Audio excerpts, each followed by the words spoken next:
Hi, Gina. Hey, Marianne, I was just texting to see if I was in the right place.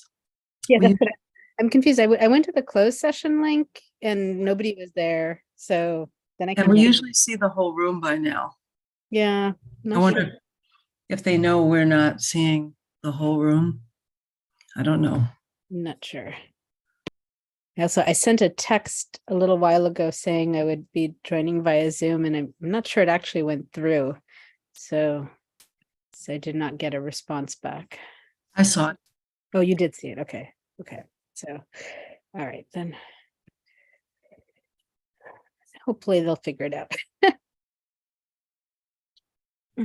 I texted Lisa. Okay.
Hello? Oh, okay. Thanks for letting. Okay. Okay, great. Thank you.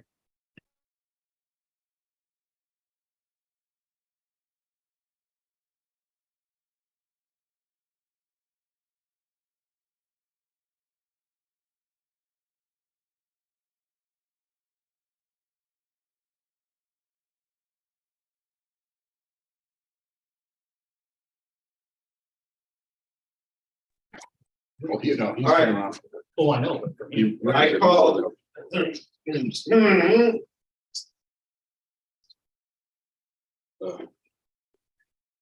Okay, I call to order the committee of the whole meeting at 7:05 PM in the boardroom of Oak Park River Forest High School on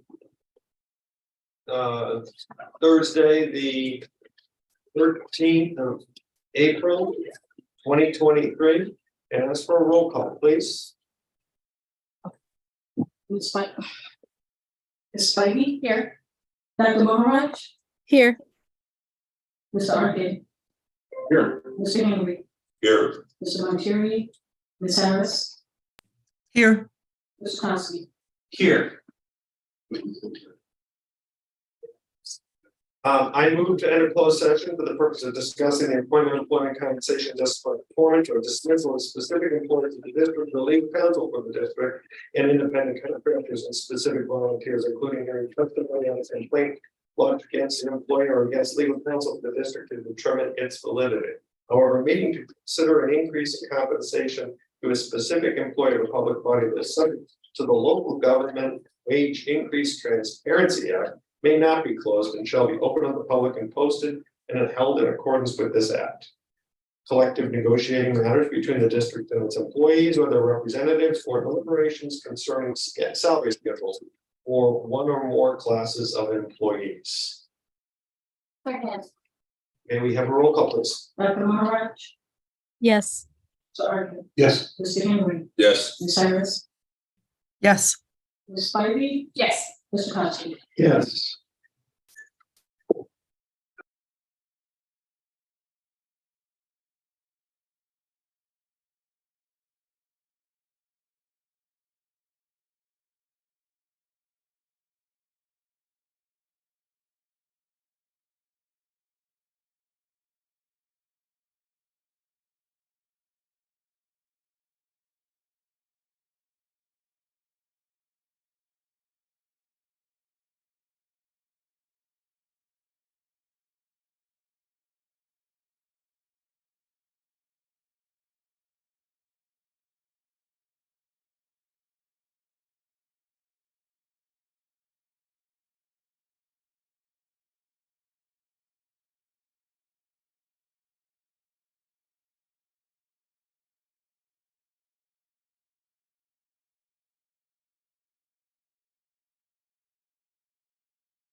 Hello, we are resuming open session and our first order of business is public comment. Please limit public comments concerning matters within the jurisdiction of the Board of Education to 3 minutes. This section is not intended to be a dialogue with the board.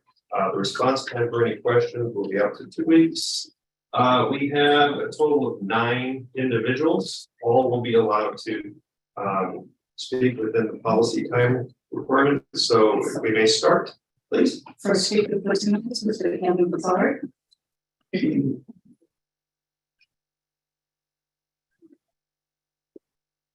have hard copies for the board members and everybody else. I think I've emailed. They have a lengthy analysis. It's too long to read. So, I printed a document that corrects some of the faulty analysis presented at the last board meeting. I'm doing the legwork that the business department should have done. You forgot in analyzing my tax give back bond swap proposal that there are large upfront benefits to the actual voters. Mounting to almost $3,200 per household. Homestead exemption household. Instead, you focus on the next generation who are not the voters, and you are giving them an unawarded gift. I'm not the one introducing complexity into things. I'm showing you the steps it takes to unwind the contorted situation you have. I also point out in that document that Elizabeth Hennessy is dead wrong and what the financial impact of borrowing is on a $500,000 house. She is over adjusting for gap, for under assessment and overstates the cost per house by what is served. You can check my work on that with Alliel our township assessor. I also note that the 20-year projection of fund balance for operations is absurd. One scenario goes cash to $166 million, and that is after spending the project 2 money. Let you think that's only inflation. I note that cash balance as a percentage of operating expenses was also rising. If that projection holds, it means that 40 years after your last tax referendum in 2002, you will still not have one in place. When are you going to recognize that you're grossly overtaxing people? But your assumption doesn't hold water. You assume school costs can be contained within the CPI in that projection. The Steve Brewer board did that, and the district lasted only a few years before it went from the 2002 referendum under John Regas. You have no institutional memory. If your CFC or business office look at that document, look at a document they've apparently never seen, the Federal Digest of Education Statistics. After the graph expenditures for students deflated by the CPI versus the fact, can they explain what causes a huge difference? Why do you think there's a difference? And I gave you what that looks like. It's on a 2.3% compounded average annual growth rate across the state of Illinois and its schools since 1970. And you're not going to dodge that bullet. That's almost double the typical CPI that the Fed tries to maintain of about 2%. So that projection is absolutely meaningless, and you can't afford to try to justify capitalizing that stream for debt certificates. It's too unreliable. Thank you. Thank you. Thank you, Mr. Picard. Our next guest is Leslie Sutton. How's that correct? Thank you. I'm Leslie Sutton, 126 South Harding. I just wanted to mention briefly tonight that in 2016, the village was ambivalent when they voted on the referendum. I won't say one side one or the other, but that amount of money was about what we're talking about spending now is 2.5 times that. Granted, there's a lot more in that consideration, but I know tonight you're considering various options and some of them do not include a referendum, but I think given the community's voice on the last referendum, it would be unconscionable if you did not consider another referendum for this particular vote. It's a lot of money. I think the community needs to vote on it. Thank you. Thank you, Ms. Sutton. Our next speaker, Ms. Monica Sheehan. Thank you. Good evening, I'm Monica Sheehan. I'll begin by addressing issues with attachments to the project 2 agenda memo. First, the superintendent and CFO's memo contains a false statement that needs to be corrected. It says that the Community Finance Committee recommended the pre-funding options, but that's not true.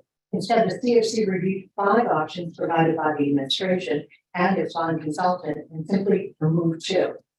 As you recall, at the March 9th meeting, Board President Tom Kosky pivoted and said that the board did not want the CFC's opinions, did not want a CFC recommendation, only pros and cons of funding option. At the March 23rd board meeting, speaking on behalf of the CFC, co-chair Steve Miller stated that placing the borrowing for major capital projects to referendum is best practice, and that debt certificate borrowing should be limited to 5 years or less. Also best practice. Accordingly, the CFC did not recommend option 2 with its controversial 20-year debt certificates and no referendum bonds. The second issue concerns the new graph that projects the fund balance over the next 20 years. It's meaningless as there are unknown variables that will impact future budgets and the fund balance, such as, will the state push teachers' pension obligations onto schools? Will future boards continue sanctioning the overtaxing of residents? What will be the financial impact of 5 teacher and other union contract negotiations over the next 2 decades? And there is no reliable way to forecast CPI beyond a few years. It's ranged widely from 0.7 to 7% over the past decade, according to the U.S. Bureau of Labor Statistics. D200 should not gamble with the education of the students today, tomorrow, or over the next 2 decades. Now, regarding 2 false narratives that are circulating. First, this board chose not to put the funding for Project 2 on the ballot this month. So waiting until next year for a referendum is clearly not an issue. The board received the construction estimates several weeks before the deadline, and the project's funding has been a board goal since September. If the board wanted Project 2 on the ballot, it would have been on the April ballot, hands down. Second, it's a false narrative that the recent low turnout election justified bypassing voters on Project 2's funding. That election was no mandate. The highest vote getter received about 6,000 votes, while 4 times as many Oak Park voters approved the advisory referendum that funding for major capital projects should go on the ballot. A board vote for the undemocratic option 2 would be a vote to disenfranchise the other 48,755 voters in the district. If you support Project 2 going to referendum, would you please stand up? Thank you. Let the record show that 15 to 20 people stood up in support of referendum. We believe in democracy. What about you? Thank you, Ms. Sheehan. Our next speaker, Mr. Jeff Powers.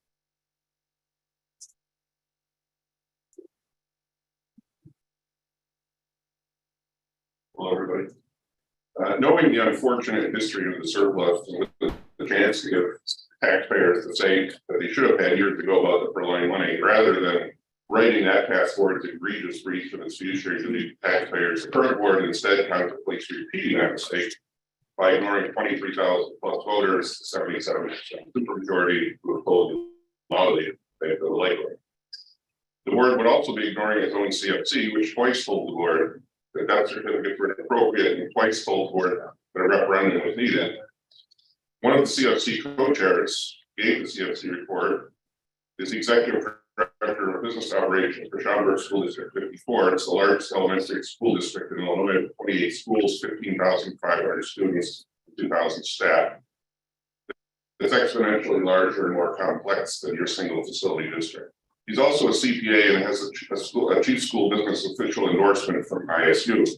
The other co-chair is also a CPA and a tax accountant. Another member of the CFC holds PhD in economics, master's in economics, and another in urban planning. Another member is director of finance for a $1 billion company and has an MBA in financial accounting and control. Their well-qualified judgment and recommendations should not be ignored either. Like the voters, they are also the community's voice to you. It's revealing to see that the board sought cover from the CFC for avoiding a referendum and finding none, adjusted its request for a recommendation to mere pros and cons.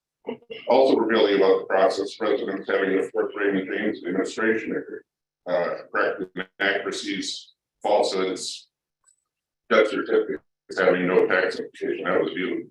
In addition to the data published by D200 about funding.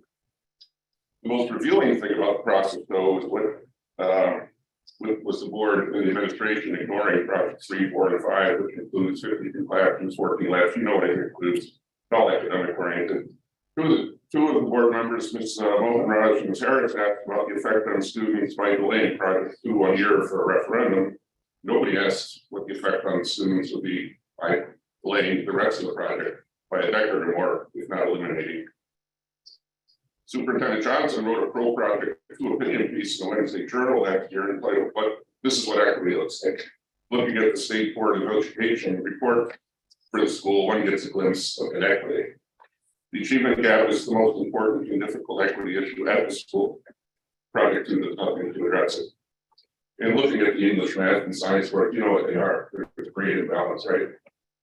15 seconds. I'll just cut it right to the quick. You might be within your legal rights to bypass a referendum, but you'd be satisfying the letter and not the spirit of the law. What's legal and what's right aren't always the same thing.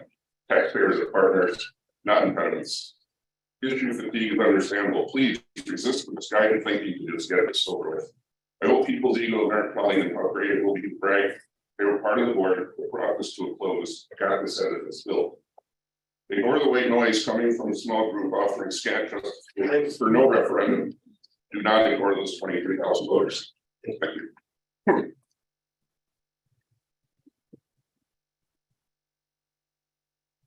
Thank you, Mr. Powers. Our next speaker is Amanda Macy.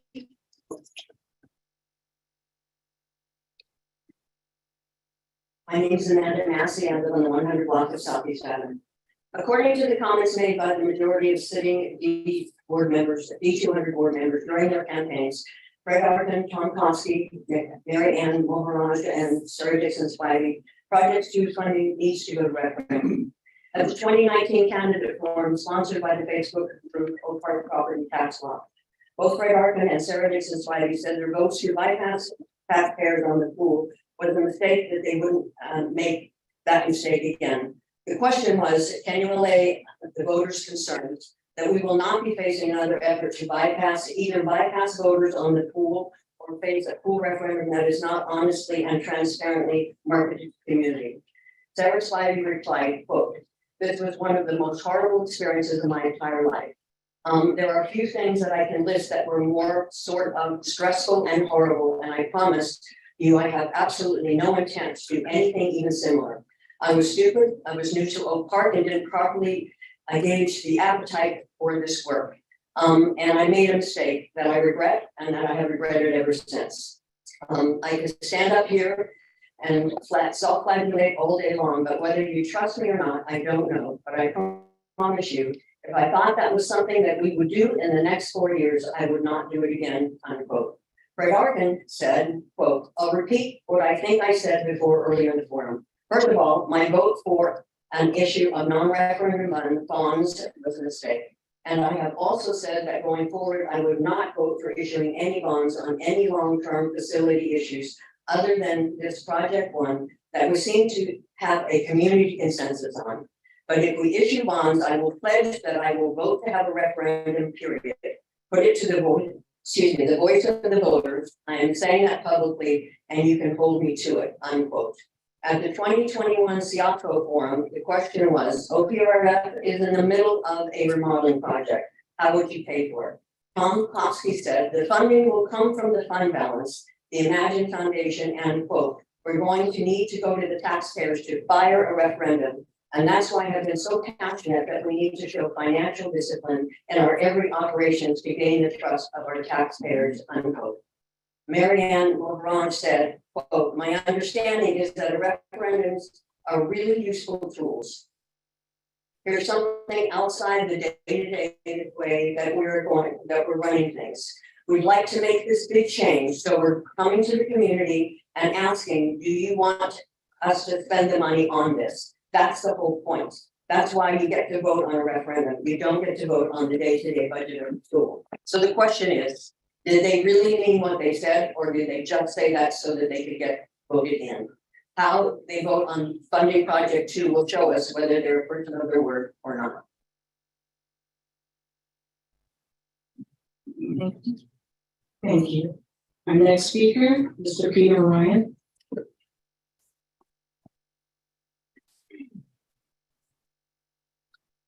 Hi, good evening. Peter Ryan from Oak Park. And I am here tonight to continue encouraging this board to move forward with project 2 via the non-referendum financing plan. Very reasonable financing option that supports long overdue capital improvements, holds District 200 accountable for future spending. And still retains significant borrowing capacity in the event of emergencies or unplanned expenses. Equally, if not more important, the plan delivers vastly improved conditions for our students, faculty, and staff in the shortest possible time frame. Critical needs have long been identified and left unaddressed.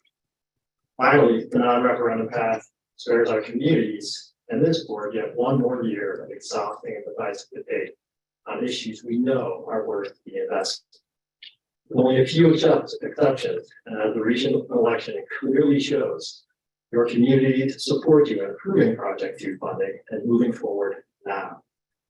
I recognize the magnitude of this decision and the courage you may need to take or may need to make it in the face of certain criticism. In many ways, we are at a legacy defining moment.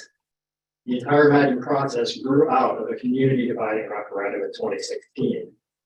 And along with other key goals, Imagine was designed to bring the community back together, build trust in D200, and bridge our differences. Clearly, some people weren't invested in that process. Many residents accepted those goals and worked to meet them with honesty and integrity. They did so because they were interested in finding the solutions that were best for our students and for our community. We now know from last week's election, there is not widespread interest in a referendum. So please deliver what's best for our students and what's embraced by the community as soon as possible.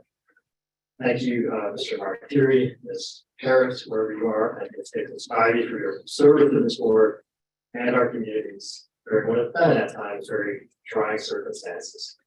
Once again, please approve financing scenario 2 and move project 2 forward now for the benefit of our students and communities. Thank you.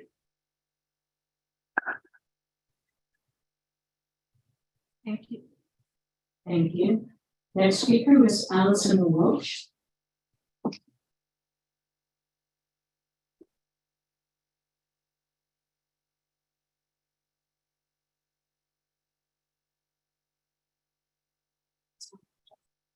Thank you. My name is Allison Welch. I'm a parent of an Okara sophomore and a 5th grader. You have shown that you are a responsible, trustworthy board over the past decade through your financial management, your community engagement, many efforts to address a variety of opportunities to improve the school and more. Thank you. Please choose the newly named option 2, which allows the district to fund project 2 responsibly through debt certificates, foundation funding, and a portion of the fund balance. Option 2, which does not require a referendum, is a responsible, well thought out funding approach that does not add an additional tax levy to your constituents and will allow the project to finish 1 year sooner than other options. The decision is not just about the bottom line. The case has been clearly made regarding the century-old facilities and the student needs that will be met by these renovations. Quality of life in an academic setting matters tremendously for our students. Physical education is an important component of raising healthy adults with intellectual minds who take care of their physical and mental well-being. Anyone who is a parent knows that 1 year matters extraordinarily in the development of our children. The environment they are in, the experiences they have in a given year can make a significant difference in their lives, positively or negatively. I'd like to share a bit about my 5th grade son. He loves Legos, Star Wars, building forts, reading, taking care of our cats. He is not drawn to sports as many children are.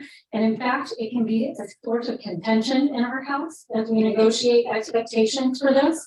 But we know that ensuring he has a healthy body is in and of itself a way to ensure he has a healthy mind and is ready to learn. He does not have a list of after-school sports that we shuttle him to week by week. Most of his engagement with physical activity comes through PE at school, in which he has learned to play many things. And it is through these weekly opportunities that he is discovering his unique talents and what brings him joy through movement. He will be a freshman in 2026 when these facilities are finished, if you do not delay. And what's neat for me about this is that he could be a part of the first class to experience all 4 high school years with Project 2 spaces completed. I know in my heart that that extra year will matter and make a difference for him as a teenager. He and the other 900-ish Oak Park and River Forest 5th graders are worth it. They deserve all 4 years, just as current 6th, 7th, and 8th graders deserve their own taste of life at OPRF with modernized, right-sized, thoughtfully configured facilities. You have a responsible, well-thought-out accounting funding option that will allow us to not lose another year. Please vote for option 2.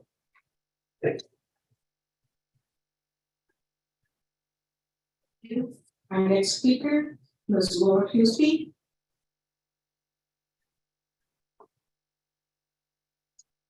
Hi there, I'm Laura Huseby, and I'm speaking about item 9A, project 2. As a community, it is critical that our children have access to quality education. Just heard Allison Welch talk about that for her son. In Oak Park and River Forest, we even strive for those things that are best. Our community consensus is that generations of children have had inadequate facilities at OPRF. I applaud you, our District 200 Board of Education. You have prioritized the best interests of Oak Park and River Forest children by undertaking Project 1. That project allowed, as you know, more tutoring, desperately needed classroom space modernizations, among other things. Thank you. This board, again, acting in the best interest of our children, unanimously approved the scope of Project 2.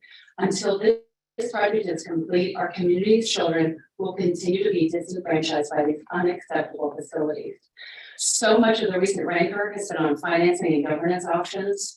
In the process, bickering analysts overlook the most important thing that we're all here for, our children. Spreadsheets and referenda may feel like progress, but it's not. The focus must be on the children that the D200 board is here to serve. Best practice is to provide our community's children with educational facilities laid out in Project 2. This work must be completed as soon as possible through the debt certificate plan laid out in option 2. I want to thank this board for their dedication and service. I want to thank this board for your financial discipline over the years.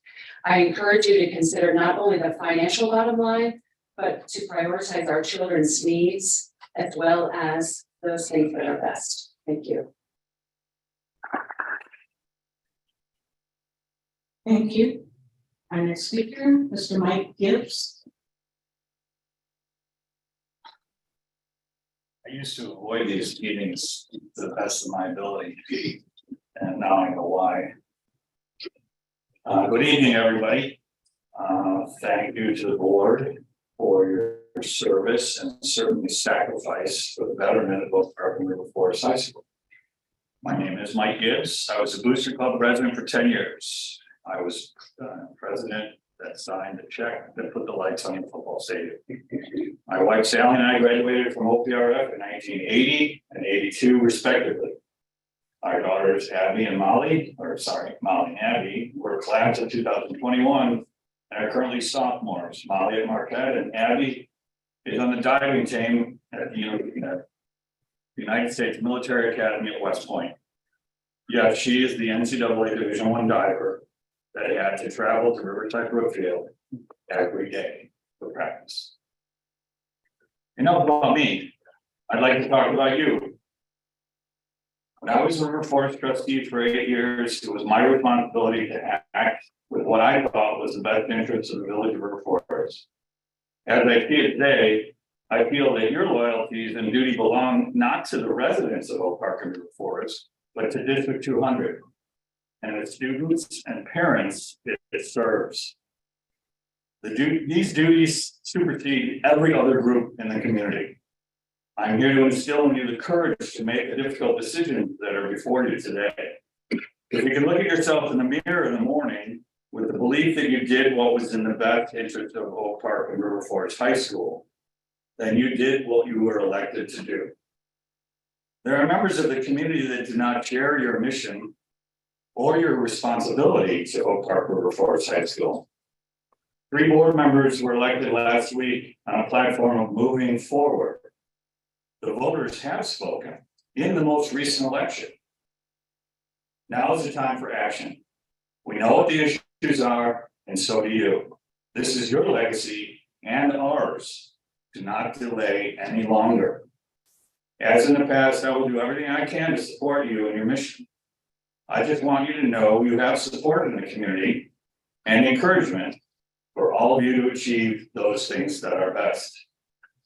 Just remember what the wise man once said about sitting on a fence. All you get is a pain in the ass.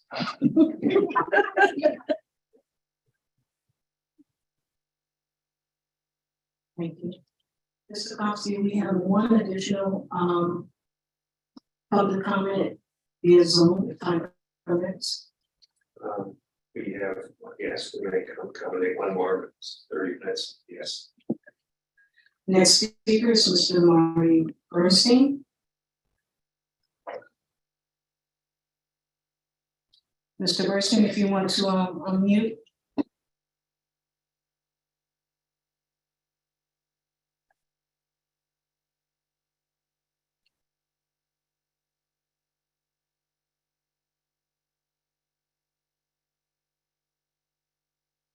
Mr. Bernstein.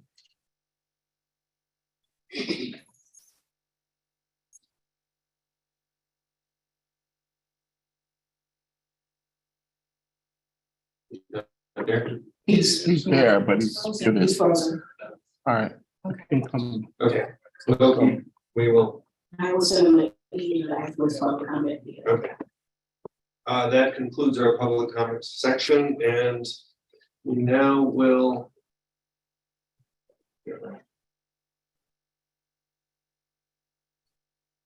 Move into our first order of business is approval. I move to approve the March 9, 2023 committee of the whole minutes as presented. Are there any comments, adjustments, or corrections needed? Okay, I have a second. Second. All in favor? Aye. Any opposed? Guys, carry it. We now move into our instructional agenda, and I will turn it over to you, Dr. Johnson. All right, thank you, Mr. Crosby. So there are a few items to take care of before we get to it. Project 2 funding conversation. The first up on the list is the third in a series of progress monitoring updates on our restructured freshman curriculum. This is post third quarter, and it is the first update that we provide that has registration and enrollment data for next school year based off of this year's freshman class. So otherwise, it has a lot of the same data that we talked about before, updating it. Some capacity friends. I will turn it over to Dr. Fiorenza for more information on that. Go ahead. So as Dr. Johnson said, the information is pretty consistent with what we've seen first, second, and third quarter. So I won't belabor the point by going through all of it, as you saw in the documents. Grade distribution remains much the same. Fewer A's, fewer F's, more B's, C's, and some D's across all demographics. You just probably saw the student feedback. We were excited to see that they now look forward to coming to class, which was up from January and December. But unfortunately, now there was a slight decrease and a sense of belonging. I think what we want to take away from this is it's really hard to clean anything solid from a month-to-month survey with teenagers. Their moods and opinions change like the wind and the weather. So we're going to wait for our focus groups to really hone in on what their experiences were throughout the semester, throughout the school year. We did add sophomore class enrollment, as you saw. All demographics were broken down and all demographics improved. However slight, there was improvement from the past 4 years. So we were very happy to see that. We do intend to continue to look for ways to obviously increase students' access and selection of those honors and AP rigorous courses, as well as continuing to consider the barriers that may exist. Questions? Dr. Grant, can I ask you this? We talk about it with such frequency, it's so bad to us, but could you please just clarify really quickly exactly what you mean? You say that you've seen improvement across our demographic groups in terms of enrollment next year. What are you referring to? My apologies. Yes, I talked about it so much. So across every single race, more students in each racial category have opted for an honors course next year as a sophomore. So we saw an uptick in the number of students in every single demographic selecting an honors course for next year.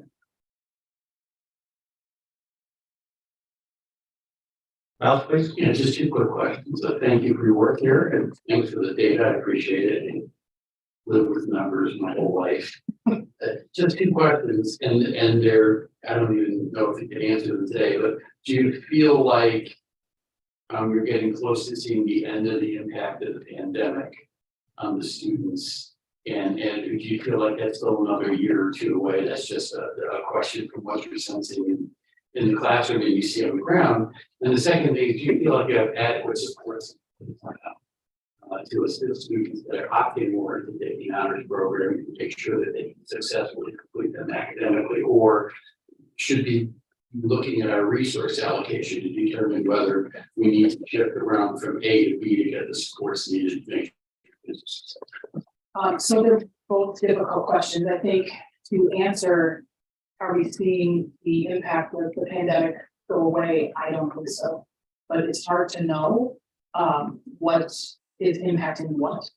I think we see that students who spent a year and a half doing school from a computer, we definitely see some challenges in math. Math is hard, I'm assuming, to learn in the first place, and I'm assuming via computer even more challenging. So we are still seeing those challenges.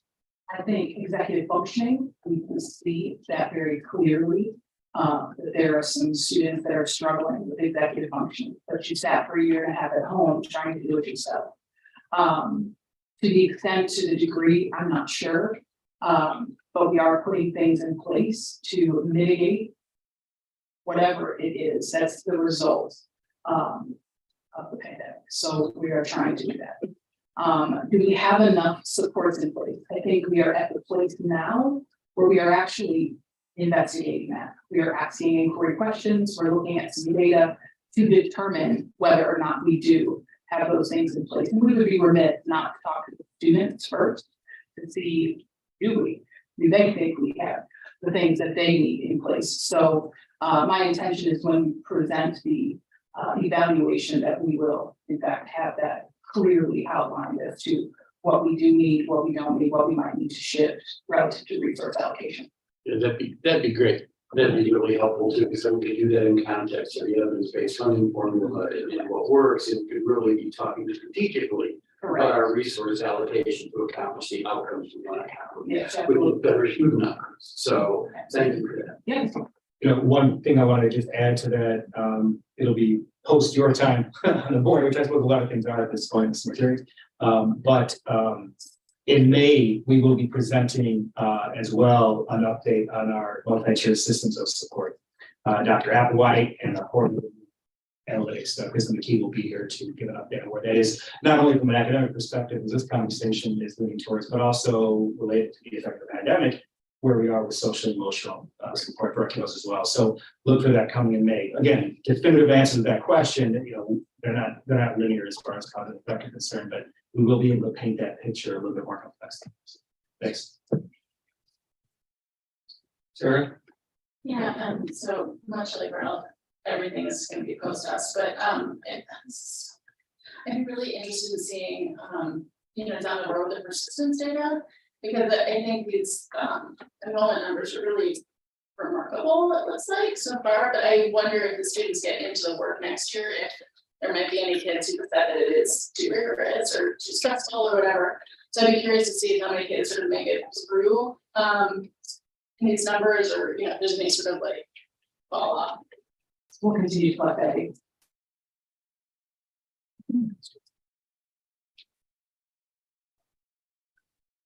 Okay, I just want to thank you for, we have had frequent updates. And as others, specifically the gentleman to my left say, this is systemic change that will not happen and show results immediately, but it is, important that we just keep, hearing how we're going, understand what the challenges need for adjustments are, as we, play long ball here. So thank you. Okay. Thank you. Our next, you got it? I can take it going. Sure. Next up in our instructional items for tonight is a follow-up on our post-secondary pathways programming. We talked about this almost a year ago exactly with the Board of Education. It's been an ongoing focus of ours for several years now. And we've begun to see a really growth in how we approach this. And so Dr. Lamb here is here to give a follow-up from that presentation from a year ago. So Dr. Lamb, go ahead. Thank you. Thank you for having me here tonight so I can provide an update on our post-secondary pathways work at OERA. Just under a year ago, I was here with Dr. Fiorenza to provide the initial update. With our post-secondary pathways work, tonight's report is a continuation of what was presented last April. And I am here to share that the expectation from the Post-Secondary Workforce and Readiness Act, we have met and exceeded the timelines that are set forth there. There are 4 strategies that are outlined in that act. And of the 4, I am happy to share an additional update tonight because the board doc was due before Dr. Johnson and I got some news from ISB last Friday. So with our strategies for the post-secondary pathways, the very first one is expectations. It's housed in something called the PACE framework, or post-secondary career expectations. Last year, we started the intentional work of administering a career interest survey to our students at all 4 grade levels. In working with student services, we saw the value in focusing on a career interest survey early on in high school, because students are just starting to select pathways that interest them and engage in programs of study that span multiple years. And coupled with local labor market data, we can advise students much better at a younger age and provide them with opportunities that interest them and that they're seeking. This year, we used a new program called School Links. Previously, we've used Naviance for our career interest survey. In a survey called Find Your Path, we administered first in November in advisories. And the numbers were much higher in terms of student engagement, both in completing the survey and also in selecting a career pathway and a career that interests them. So in that initial administration, we had about a 55% completion rate amongst our freshmen and sophomores. And then we did a second administration during March 12th, which is when we held our ISA and second My Future, My Pathway, in which 77% of our freshmen completed the survey, 67% of our sophomores did the same, and 38% compared to the 4% last year selected a career cluster and or a career of their choice. In the board report, I had outlined the top 5 career clusters in which our students expressed interest.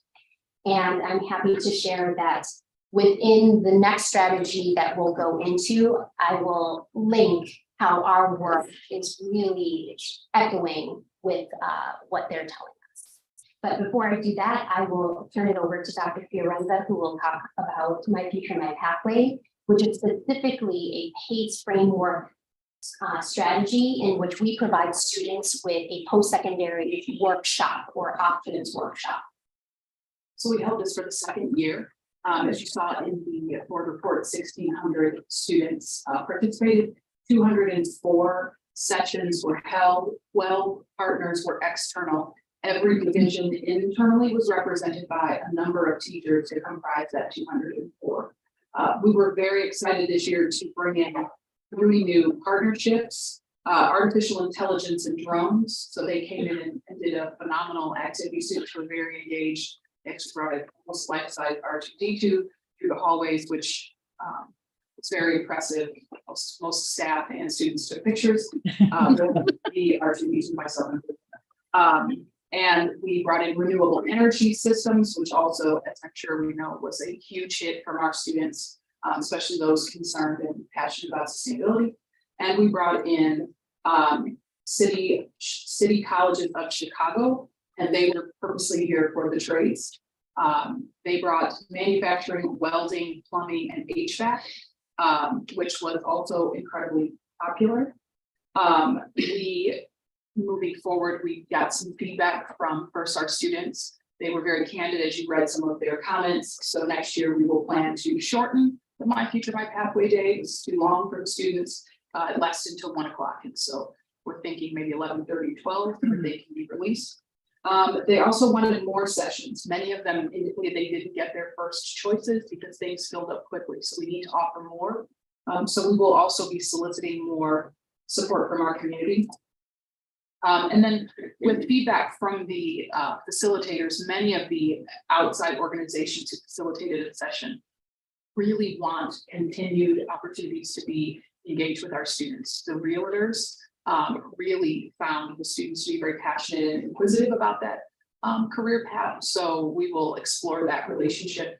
And then city colleges, Mr. Salazar is the director there, and he and I have a meeting on Monday to discuss a parent meeting where we can explore some additional opportunities for our students with the trades and potentially an agreement to do some type of dual opportunity, dual credit opportunity. So we are very excited about both of those things and continuing the pathway, My Future, My Pathway opportunity. The second strategy in the Power Act is pathways, and specifically it is the college and career pathway endorsement. Within the Power Act, it outlines that by 2025, high schools are expected to apply for at least one CCPE within one of the 7 career clusters. And that is to give the opportunity for students graduating in the class of 2027 the ability to engage in 2 years of rigorous coursework and have the seal on their diploma for that career cluster. So you may have heard of the seal of biliteracy that would go on a student's diploma. This is something similar. The work, however, that goes into earning a CCPE is quite considerable. And I'm happy to share that in March, working alongside our applied tech division head and teachers, I was able to submit our first application. So 2 years ahead of that timeline from ISA. But the requirements, like I said, are considerable. School-wide, we have to have individual plans for every student, which we do.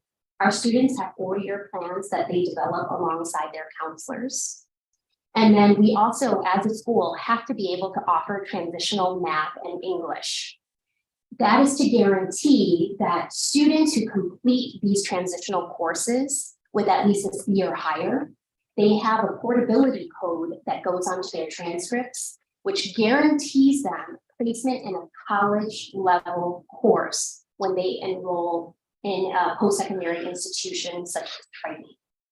So about 50% of Illinois students who enroll at a community college which was one of the things that spurred the need for the Power Act, were enrolling in remedial courses, meaning the low 100 level, and they were not earning college credit, even though they were college students.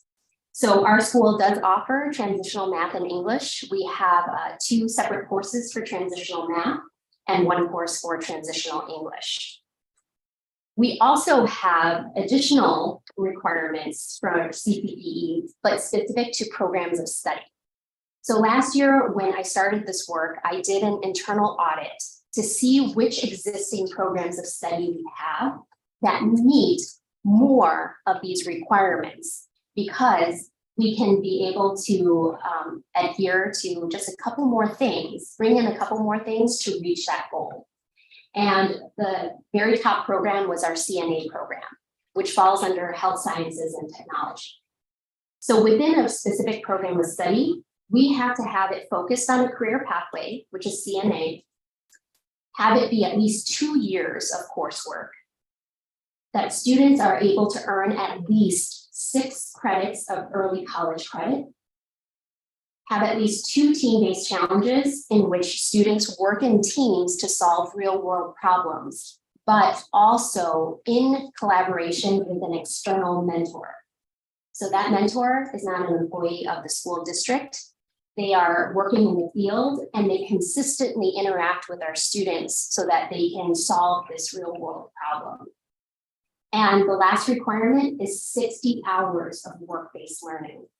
It's a considerable amount of time. At the time when I was assessing our program, we had about 40 hours that we completed at Rush Oak Park. So this is the very first CCPE application that we submitted, and working with the ISB consultant, Dr. Johnson and I learned last Friday, April 7th, that we are now approved to offer the CCPE in health sciences and technology. Now, we have identified in pouring through rosters of students who have taken 3 of our CNA courses, and then backtracking for myself, how many of them earned at least 6 credits of dual credit, and then all those other requirements that I have listed.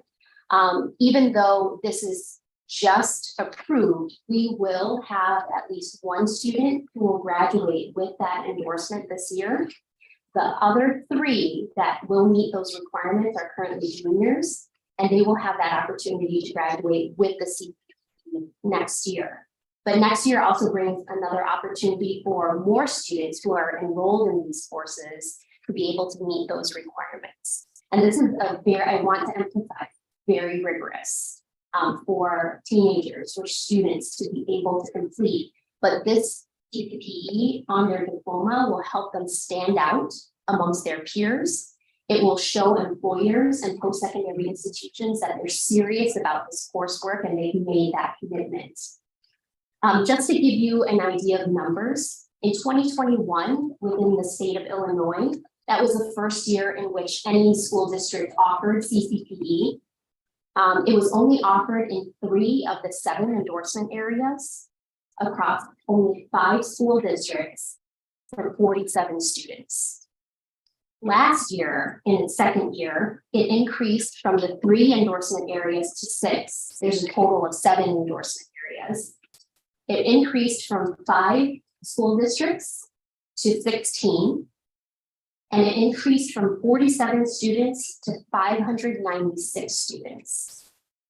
So I'm happy that in the data for 2023, OPRF will be included because we will start to have students graduating with CCPE. The next strategy is readiness. And I've already touched on this topic because that has to do with our transitional math and English courses. For the 2 transitional math courses that we offer, so that's quantitative literacy and algebra 3, next year we have 5 sections running of Quant Lit and 2 sections of algebra 3. As for transitional English, which is our English for career and college prep, we are offering 3 sections of that next school year. The very last competency is not as exciting as the other ones, So it is called competency, but it is a high school competency-based pilot program that Illinois had implemented starting in 2016 across 47 school districts. And ISB has hired an external firm to put together the data from that pilot, which has yet to be released. So we're still waiting on more data on that competency-based education pilot. So next steps. We want to focus on two particular items, the strategies in the PACE or Power Act. One is we want to continue to administer the career interest survey. We're seeing that through school links. It's a little bit more engaging for our students, which is why we saw that jump from 4% to 38%. In interacting with some of our students who have been taking the survey, and some of them have gone in and done even more within the program. They said that they also like the fact that the survey results gives them a list of famous people and celebrities that also match what their survey results show. So we would like to always aim for that 100% so that we could use it for course selection, for us to develop additional programs of study that interest our students. And then the second strategy that we want to focus on for next steps is pathways. I have plans in the next couple months working with our family and consumer sciences teachers to submit that next CPPE application for human services, and that's specific to teaching. So I know that we've talked a lot about Grow Your Own. We have since developed that program, so it not only gives students opportunities to teach in an elementary school, but also a high school like ours. Thank you.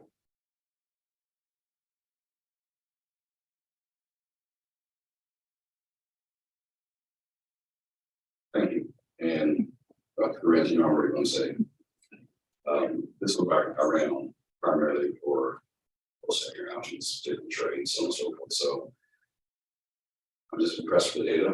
I'm happy the students are taking this seriously, and that's why we're here. We're here to serve our students, and that is lost sometimes in what we do here and discussions, but the fact that they're engaged in their career at an early age is great. I was in that 14 or 15, taking that right now. A lot of us probably weren't. And it's just the work that we're doing there that you all are doing. And thank you for the data and for making transparent. I'm very happy to hear about the trade scheme, about the partnerships that building ourselves and partner. That is awesome. And that's what you just have to have that trade. And but great so far. And I just really appreciate the work you guys have done. And it's very concise. Sure, that's all we're talking. Just a quick here, and on the Grow Your Own teaching program, what universities or community colleges do we partner with? So within the pathway itself, with Triton College, and then we are still keeping the Pathways to Teaching program, in which I am the teacher of record here, but my students go to Concordia to take 2 college level courses. Right. Yes, thank you. Fabulous. And I'm excited to see the next chapters roll out in the next pathways. And Dr. Ferrier would know that I've been a very loud voice for a very long time about growing our own. And so I'm thrilled that that's the next step. And I can think of so many other areas that we need to open up, to really get into IT and some of these other things where kids really have an interest. But I mean, this is absolutely fabulous, and I want to thank you very, very much. Harriet? Yeah, I really am mostly just echoing, but I wanted to say, it's only been a year since we really started pushing on this, and I think you've made tremendous progress in a relatively short time, especially given the fact that we're still dealing with pandemic stuff and so on. And I particularly, congratulations on getting that certification approved. And I'm just excited to hear that the students are so excited and that they are eager, that they wanted more options and they want us to build this out more, but also that the people they're working with are excited to work with our students and want to have ongoing relationships with them. That speaks really well to how this has been set up and fostered so far. So thank you. Yeah, it's Gina. Everyone said what I was thinking. I'm just so thrilled with what I'm seeing. So thank you so much for this report. Yeah, I would, I'm gonna be a broken record, but having these two discussion topics back to back is heartwarming because, you know, there's a lot of discussion and distraction on other things. And the work that is going in to enhance our student experiences here with long-term, you know, grind it out approaches and I mean, and in some cases, you know, things that have been in the place for years and are starting to bear fruit is a very positive thing. So it's due to the hard work and dedication of our whole staff. So thank you.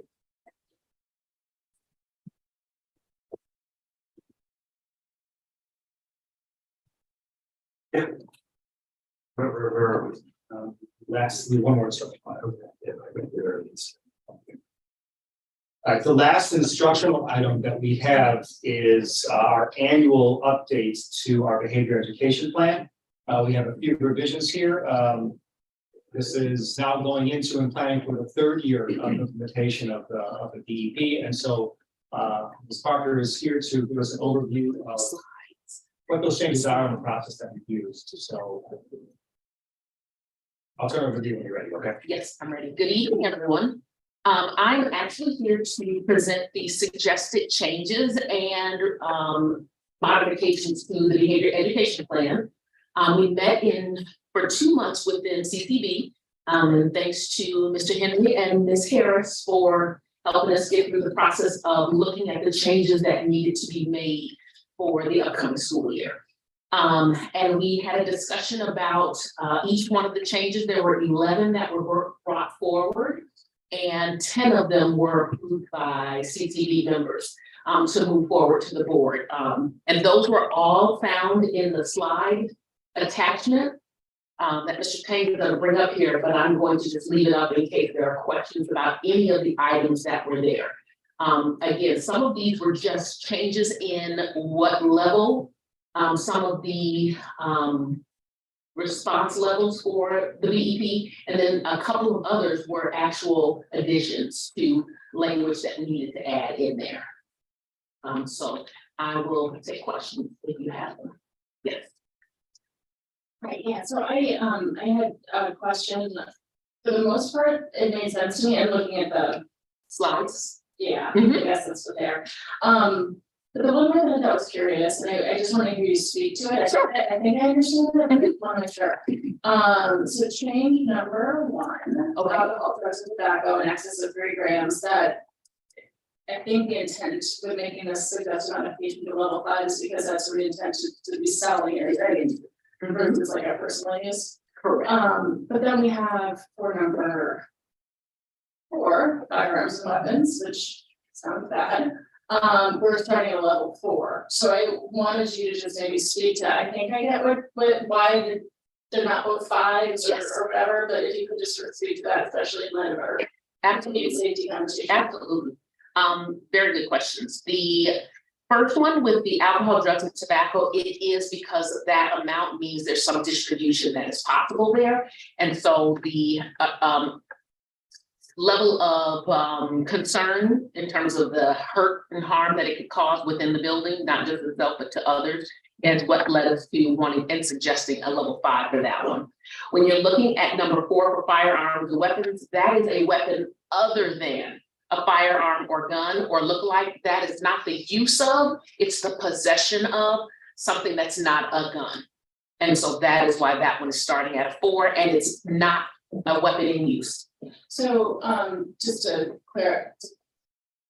follow-up. Mhm. So if the student had, for example, a Swiss Army knife in their backpack that was not open, it was just in there, would that fall under this same firearms weapons, for policy 7/190? If that was contemplated here. So not like a small Swiss Army knife, because there's another thing that actually addresses the possession of as well.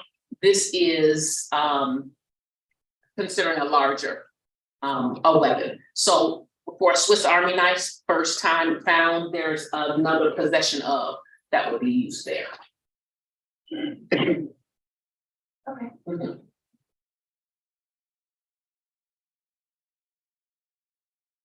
Other questions?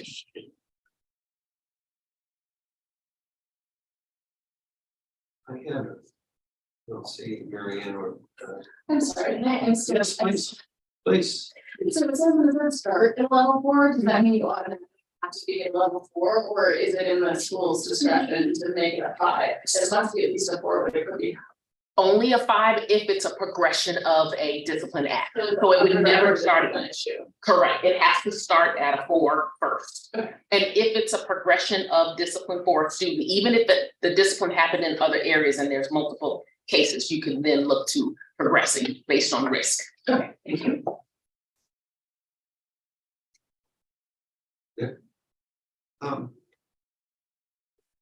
Ms. Parker, my question is, there have been some issues raised by our safe students on the different classifications. How does this fit in with what they've raised, or I'll just stop there. So when you say classifications, in terms of the classifications of levels of response, level of infraction or response based on sexual harassment versus I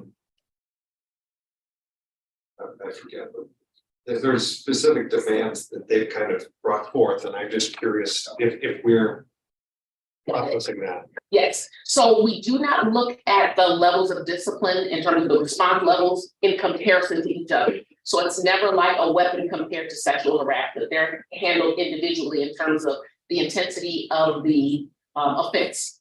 So in terms of the amount of harm caused by it within the offense.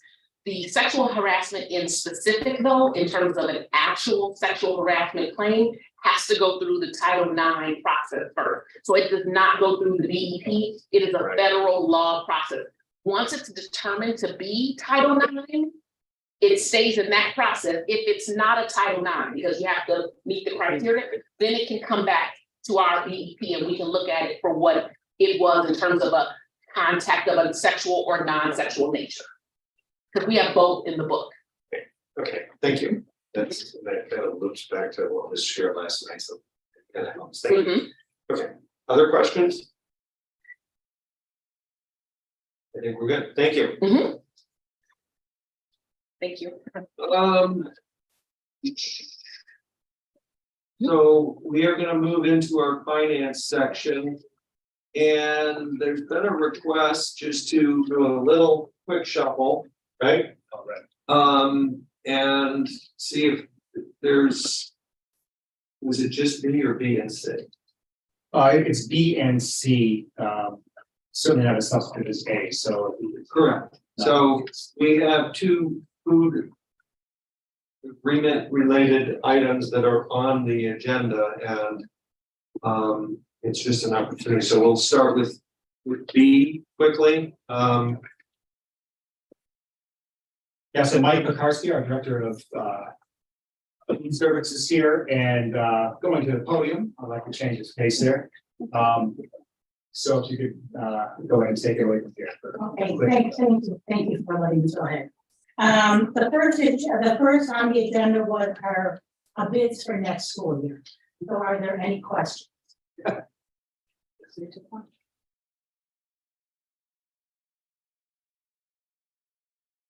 And the second item is our intergovernmental agreement with District 97.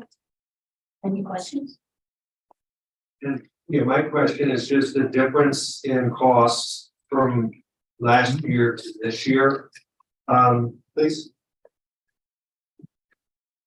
In which question, Tom? In what section? Cost of from our vendors? No, the rate we charge 97 for the meal. Right, the meal itself isn't changing. We raised, breakfast is going from $1 to $1.10. Lunch is staying the same. And the junior highs get an extra item, and that's going from 20 cents to 25 cents. So we're just changing the breakfast and the snack, not the lunch. And we feed on River Forest, and that price is not changing. Any samples of the snacks? I think we're good. You don't know, you get the good stuff here. I didn't say. I think we're. I see no questions, so these will both come before the board on the 27th of April. Yes, that's right. Actually, both of these two items, as well as the changes to our behavior education plan previously discussed, will be on the agenda for approval 2 weeks from now. Okay, thank you. Mike, you get an A for brevity of presentation. Welcome. Thank you. So now we will move to project 2 funding. Dr. Johnson, are you?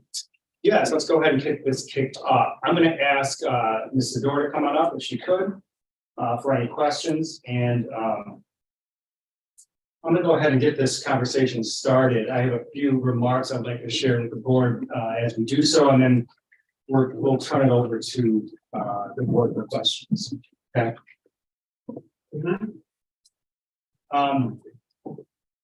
So the needs of this project, addresses are ones that our community has spent several years debating, of course. For some of them, decades. Yeah, what's one? Of course, the first phase we think of, and the one that has dominated conversations, is our pool. And let's not forget that what we're talking about here is finding a way for our school to better serve our students on a host of other fronts as well. The majority of our physical education spaces will be transformed through this project. Students interested in dance, yoga, basketball, volleyball, weightlifting, and just about any other sport you can think of will have their educational experiences improved with the completion of this project. But there are also improvements in a host of other areas that are equally, if not more important, to our students' experiences here. Students in drama will have a new green room.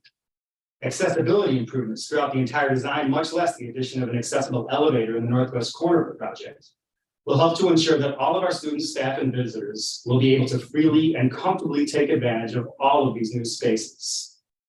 We'll finally have gender-neutral locker rooms for our gender non-conforming students. And let's not forget that our decrepit boys' locker rooms, the spaces that our students frequently complain about, ones that have looked exactly the same since board member Fred Arkin changed it in them several years ago, will no longer be needed. I got permission before I said that. And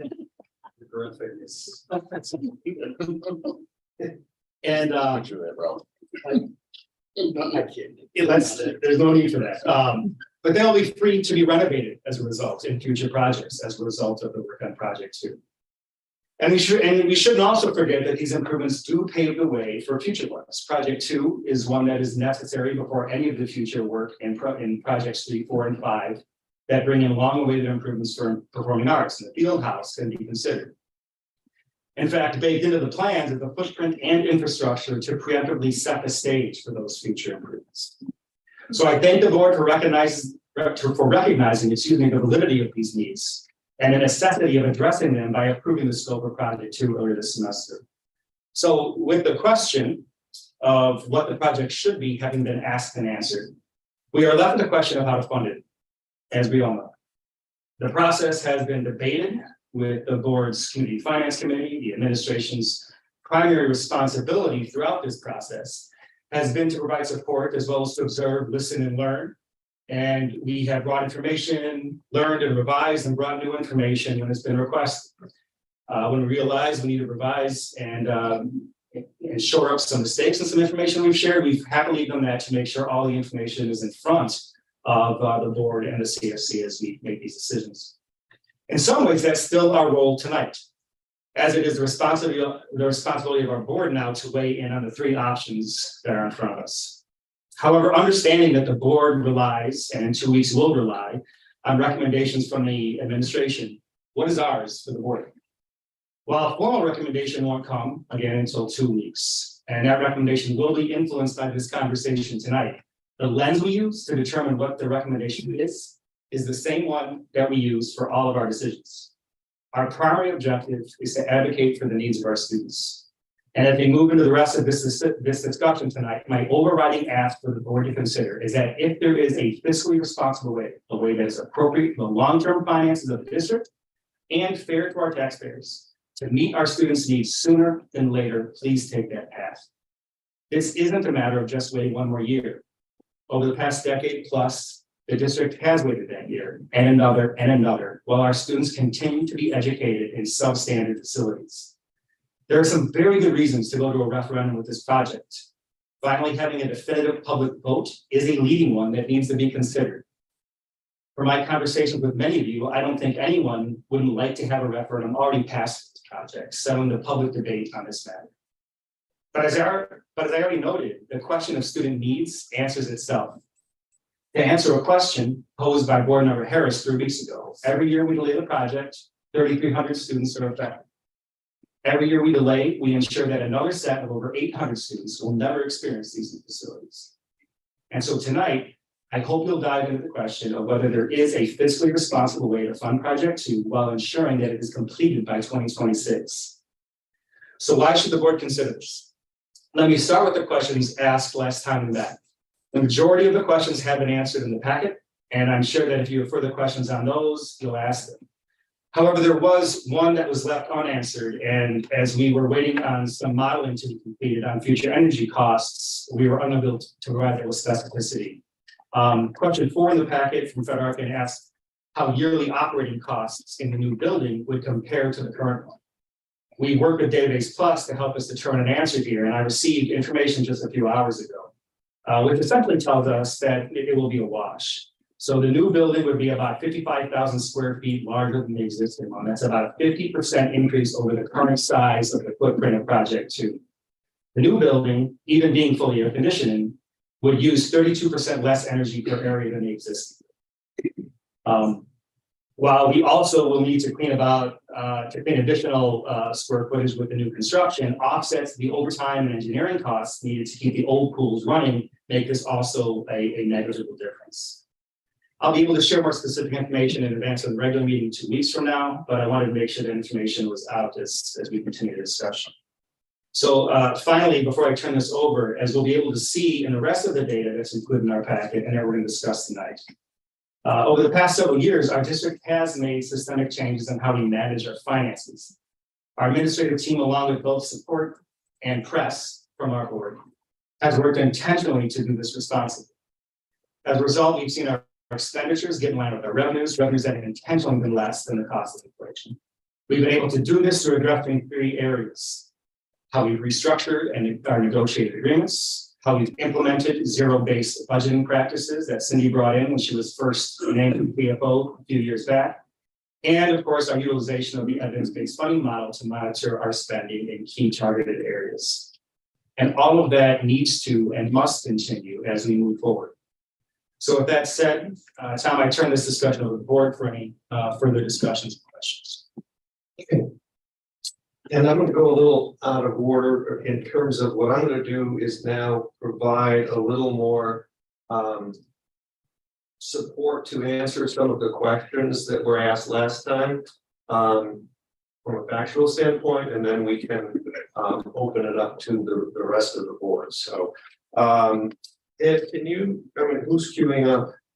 Can we queue up the expense growth chart, just because that's going to be the starting point of the discussion.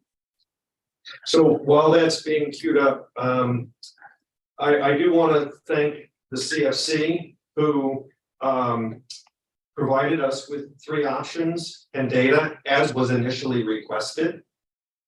And thank you for the administration for answering all the questions, including the most recent information on energy, and that actually is consistent with work I did in my own home, where through insulation, by adding 50% of the size and using less energy or equal energy. So that was That's good news. Can you go down, go up, please? That's the top. What? That's the top. Down, I'm sorry. I'm right there. Okay. All right, so a number of questions were asked by board members, and there was some information provided. I'm gonna get a little bit into the details of that because I think it's critical that as we talk this, we make informed decisions, you know, based on information and fact that is out here. So, question number one, and these are kind of big picture questions, which is, can the district self-finance this work? And if so, why? And in doing this, we need to look at our historical spending and our current spending, so that can then be used in our future model. Is there any way you can make that bigger? It's full screen. Okay.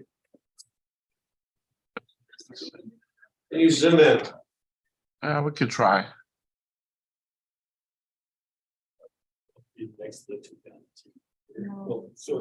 Okay, so what, you know, this question, and it was actually addressed in some of the, there you go. It's gonna be truncated. Okay, that's fine, just go to where you got all those beautiful colors.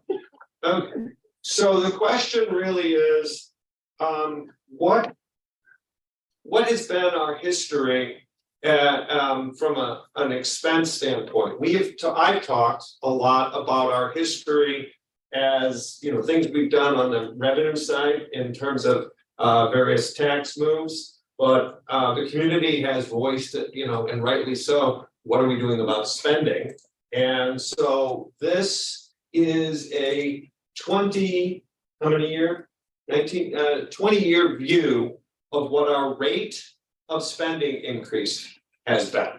That is the blue line. Okay, and I'm gonna stand up and play Mr. Microphone, okay? So these are in real terms, they're inflation adjusted? These are in percentages. So I'm doing this, so this line shows the rate of increase of our expenditures year to year. Does that make sense? 2%. So this right here is 7.5%, 5%, 2.5%. What's the base year? And the base is 2005 to 2028. Okay. It's nominal dollar year to year change. So this is how many, you know, we went up $5 million. Our base was 50, that's a 10% increase. So what you see is the rate of increase, you know, was high, came down, went up, went down, okay? This gray line is the rate of increase of CPI, okay? And it's been reasonably flat over this period of time, although most recently we've seen an uptick. Okay. Why, you know, and it was mentioned in an earlier discussion. Are we looking at the 20? Do we have the, does it show the years? What? It's off to the right. No, it should be right here. It's around that second page. No, that's It's okay. the bottom. Let's keep going. That's okay. No, go back. Stop. Back to where you were, Ed. Back to where you were. He's on the Google. Okay. Okay, he's on the Google. He's on Google and not Excel. No, this is Excel. Is it the Excel one? That's what he sent me. Okay. Okay. Hello, Jonathan. Let's get on our screen. All right. What this data shows, and it was discussed earlier by someone, is that, by Mr. Picard to be specific, is that for a significant part of this period, the rate of expenses exceeded the rate of CPI. Okay, I can tell you that when I joined the board in 2013, we had $100 million surplus. Yet the prediction was in 5 years to 8 years, we would need an operating referendum. Okay, why? Because when the rate of expenditures exceeds the rate of what you're taking in, you have that natural cycle of a surplus going into a deficit. Okay, I don't need to do that. What you also will see in here are two other things to be pointed out. One is this green line. Okay, green line is the rate of increase in salary in our collective bargaining agreement. Let me just make another. All of the data here is on a 4-year rolling average, because if you look at it on an individual year, there's noise. So it's intended to kind of show the big picture and not each year as a what did that year mean.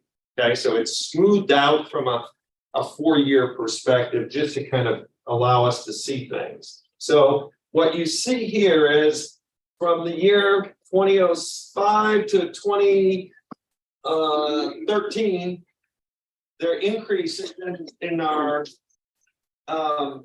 contracts were in the 7 and 8% range, which certainly was a driving force in why the rate of overall cost increase was high.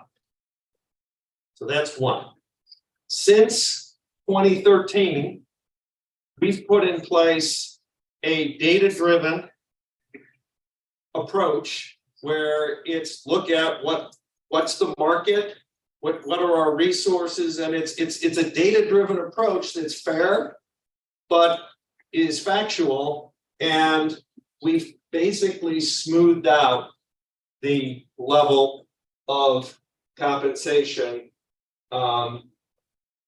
which is the green line. So when that is steady, we see that we can get our expenses in line with CPI. The red line is hiring.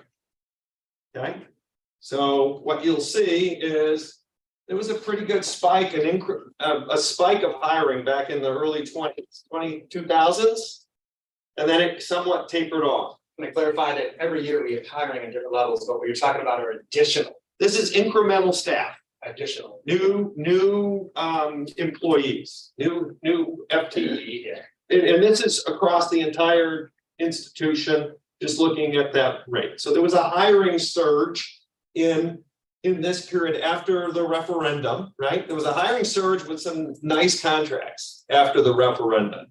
Then hiring somewhat kind of leveled out here. And when the hiring leveled out and the contracts were still rather lucrative, you'd see that the expenditures came closer to CPI. Okay, that's when they kind of got close. Then in the 2013 timeframe, there was a secondary hiring group, and I know because I was here. Okay, and what did that look like? We had a model that predicted we were going to 4,000 students. We had processes that were not looking at comparative. It was, I need one of these. I need one of these. It wasn't done once a year like we do it now. And so it wasn't structured. Put in place between then and now, using an evidence-based funding model that says, how many do we need? Well, what are we looking at? How do we compare ourselves to the rest of what the state says is adequate. So we put in disciplines of hiring from that standpoint. We put in disciplines from a process standpoint of it isn't every month someone comes with, I need one of these. It's here's our plan for the year and let's do that. Those were the staffing changes. It was the structural change in how we do contracts. And then the other two changes made were, even from a budgetary standpoint, the projection model that we had that we were using at this time was, I would say, loaded with real but conservative things. What happens if there is a shift in pension? Is an example of one of them. Every assumption that was there was in the model, okay, and they were in the model for a decade. And so it's interesting because there's been a get those out of the model, and now it's put them back in the model. There's a lot of swing there. The model has been cleaned up, and so during this entire time, I'm doing a little calculus here. The area between these two curves, this is my math teacher, is what causes you pain between the blue and the gray. That all is going to use up your fund balance.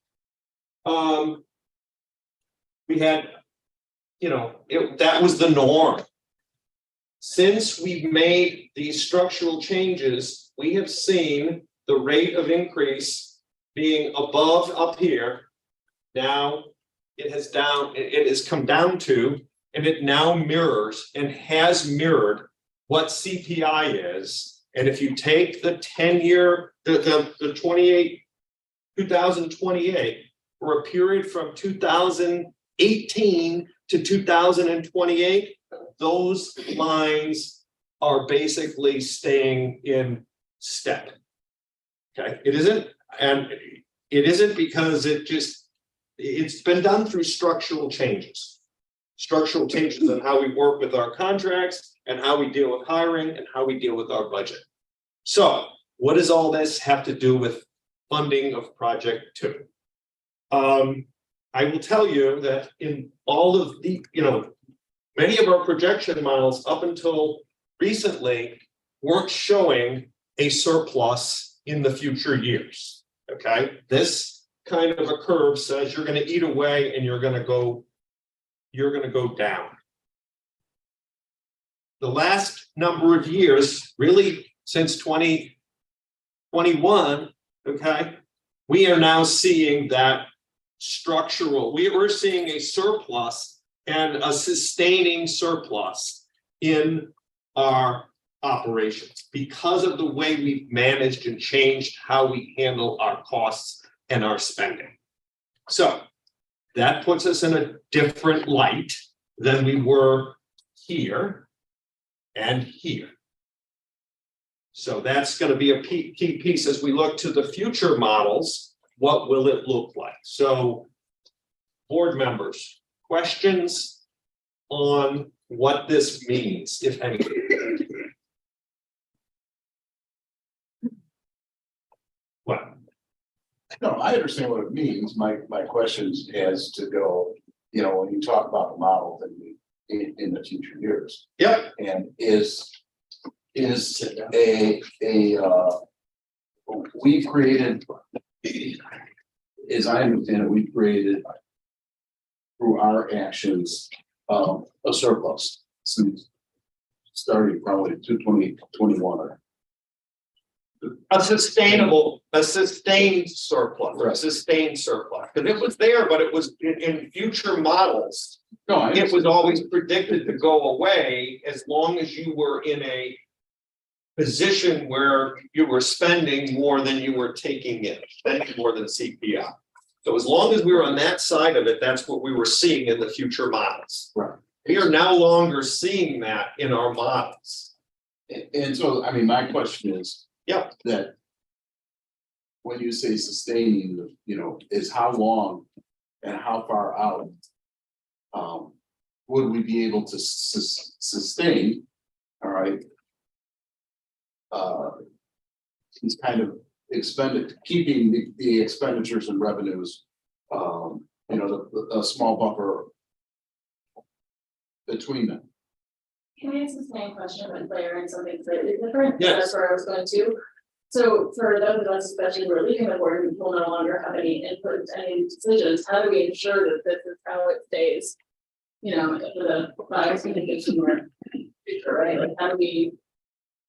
Okay, so I'm gonna answer, try to do both, which is first, the data there shows that it looks, yeah, I'm gonna pull it up from my computer, my eyes are.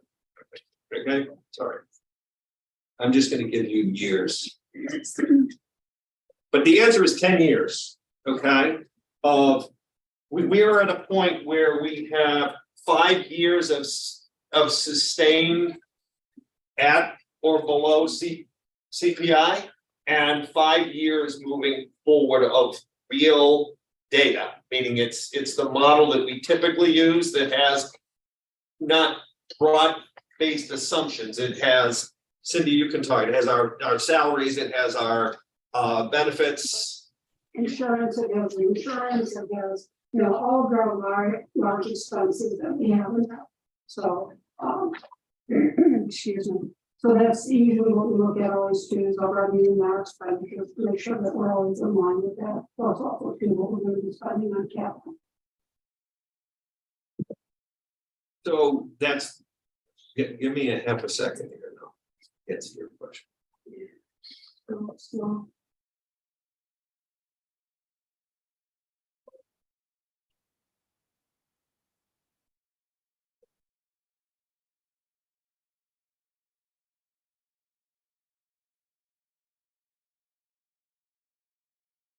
So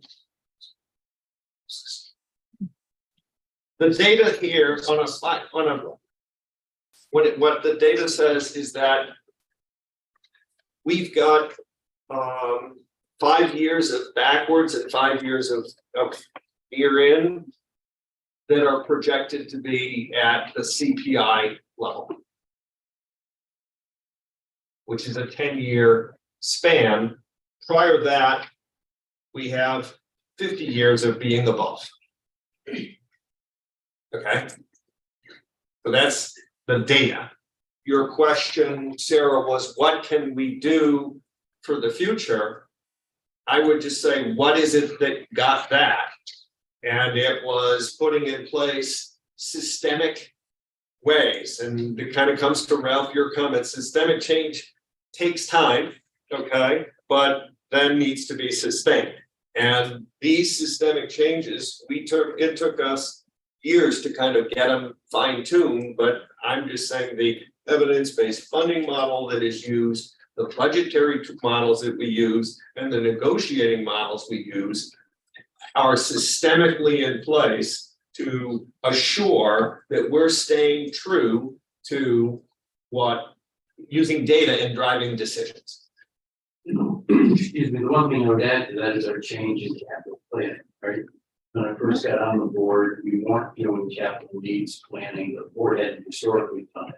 And now we're doing the rolling capital needs planning, and so we understand what that is. So we're not deferring maintenance costs anymore like they had for generations. We're actually covering an appropriate amount of maintenance now and paying down our deferred maintenance, which makes a big difference in your long-term financial condition. You're no longer having that differential. That was a big change that this board did. So it is a combination of those structural changes.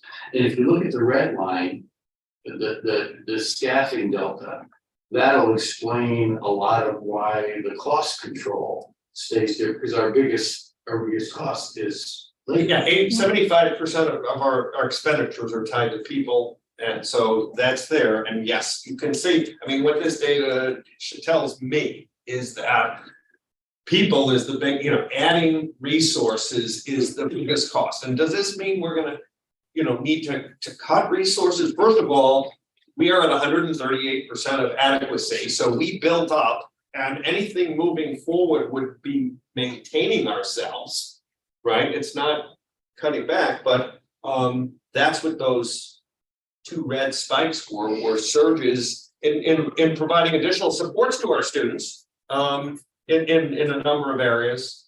But Tom, that's where the evidence-based model helps us going forward. Absolutely. Because strategically now, we have a school funding model at the state level that says, if you implement these practices at these staffing levels, your students should have what they need to succeed academically. We never had that before. Which is why a lot of the longitudinal data you see in the national data sets just show money going up without any necessarily close relationship to CPI. The educational system nationally has been financed in a way that's distinguished from the actual cost of educating kids. So it was sort of guessing what was needed. Now we know, and now we know where we differ.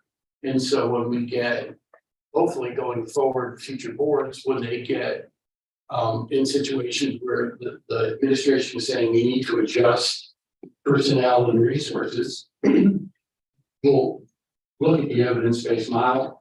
We'll say, okay, well, we're overspending the model here, we're underspending the model there. Let's understand why we're different, and let's make a strategic long-term allocation. It's in the best interests of our students and our financial condition. So these are structural changes, Tom. You're right to point that out, and they're being driven by both of those things. Though our newfound ability to budget with an understanding of what the evidence-based model means, and our new approach to no longer deferring maintenance costs and building up the needs, instead finding a way to cover them and pay them down.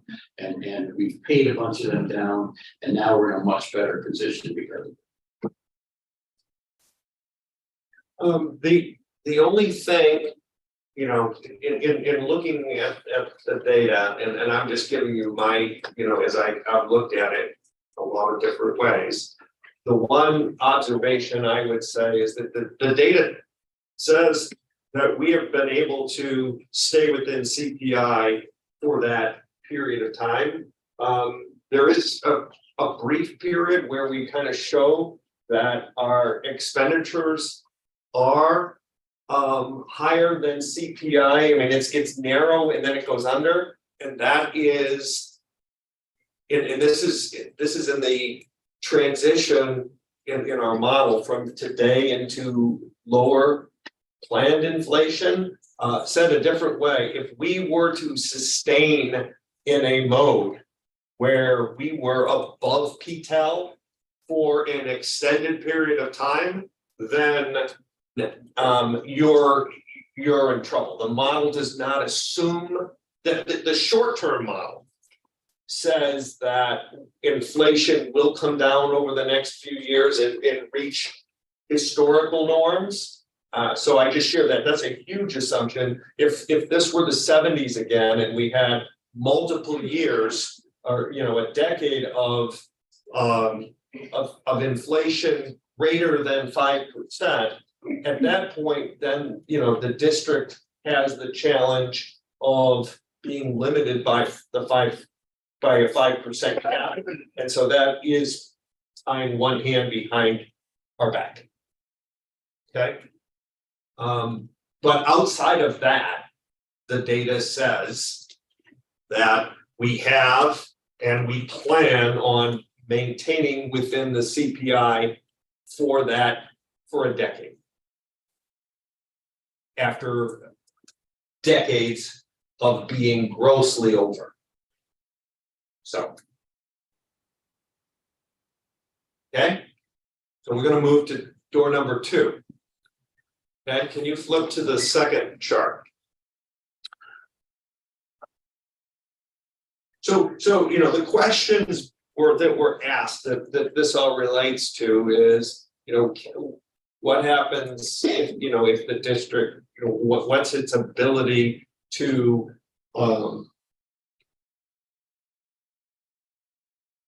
self-fund? If in that option, what would it look like? Okay, what's it look like over the long term? So this is going to flip to what that is.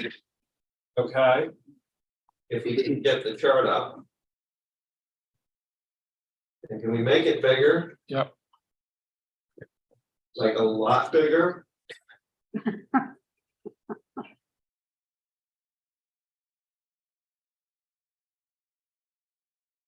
More? Us?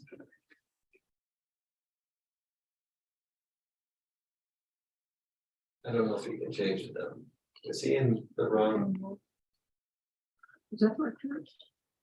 This is the Excel one, Okay, the good. 20-year projection, right? Yeah, okay. So can you just Yeah, give me a second. Click on Yeah, but if we're gonna make it in. No, it's not that. This one. That's not that. I should We did it live. There we go. I got, no, I didn't have it. It was disappeared. Go down. There.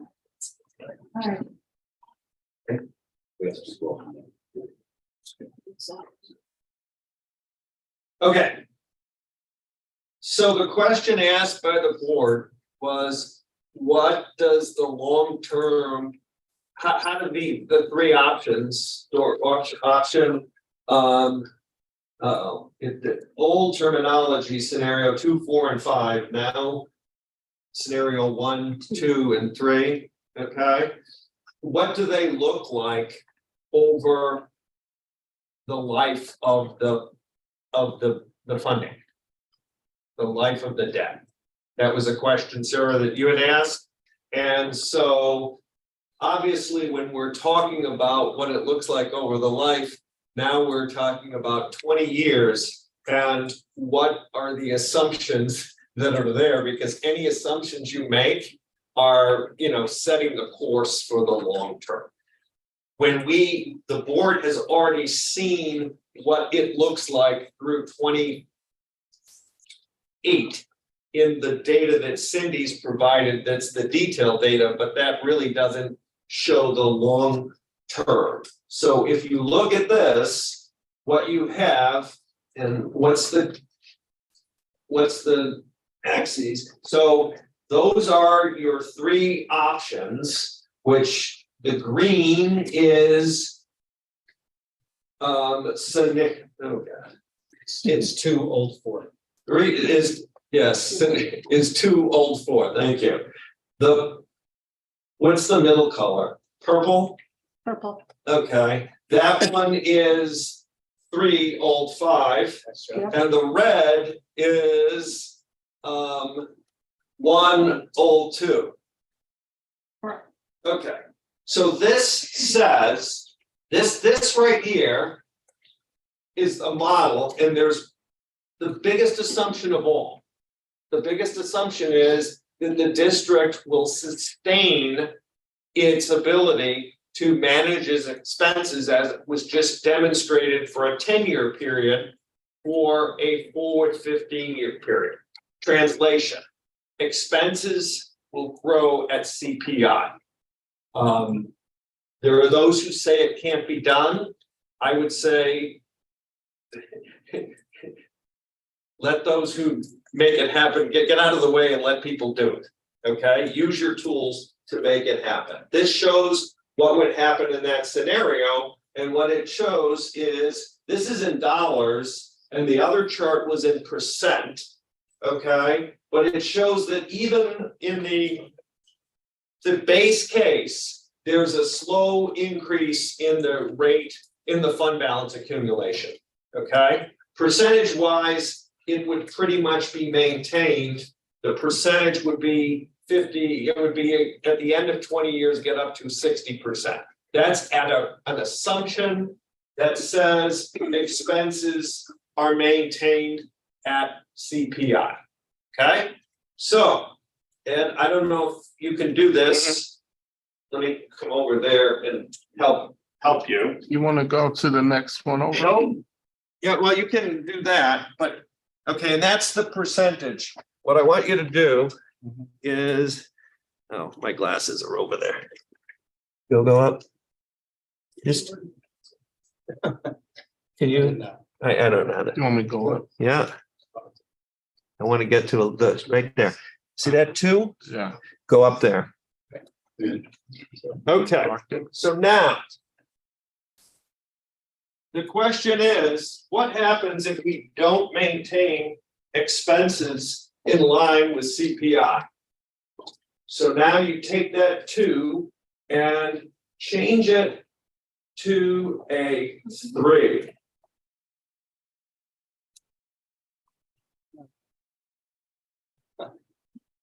Okay. Which says in that case, go ahead, change it to, did you hit enter? Yeah, I did. It changed. It changed. There you go. Yeah. So in this case, what happened is this is if the expenses exceed CPI by 0.1%. Okay, and in that case, what happens is your green, you're self-funded, you basically stay flat with a little more with your fund balance over the length of time, but you still maintain significant growth in your other 2. Okay, but that's just 0.1%. Go up there and put 0.5%. Make that 3 a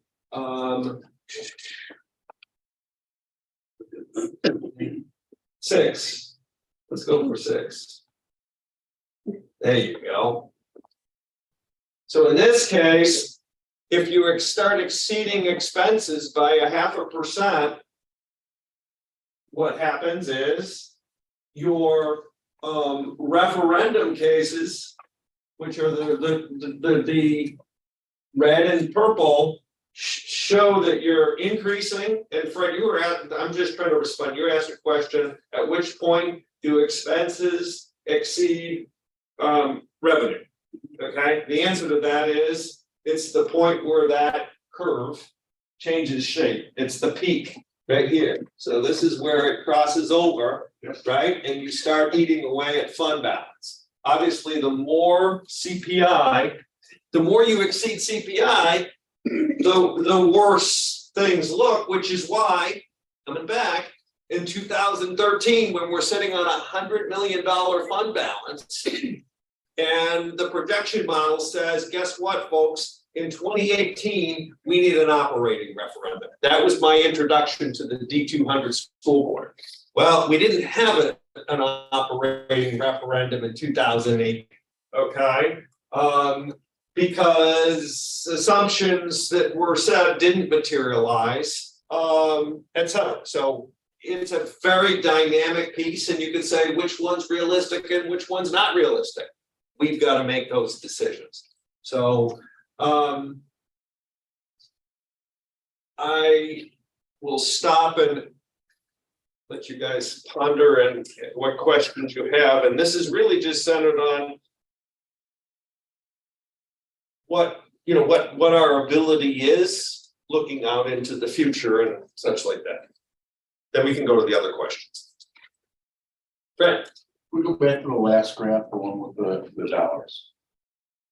Go to the dollars, and it's the same. Can you go to the same place? Yeah, but you got to go back to this. Take the 6% out of it. Okay. To where it was. And put a 2 in there. Okay. Okay, so when I'm trying to, in looking at this, we just got this yesterday, I think.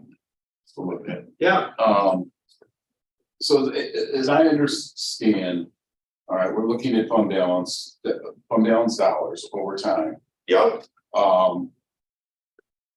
And that for scenarios 1 and 5, the fund balance actually it's the second 10 years or second 5 years grows well. Grows beyond our actually all 3 beyond our policy, because our policy is revised. Correct. 25 to 50%, correct? Yeah, if with the assumption of maintaining cost control within CPI, the green starts to get outside of our, new recommended fund balance target somewhere in the middle, it's, the policy is what, 25 to 50%? Yes. And it pushes it to, 60% by the end. So that one crosses out. The other two are out at early in So the day. I have a couple questions. Yep.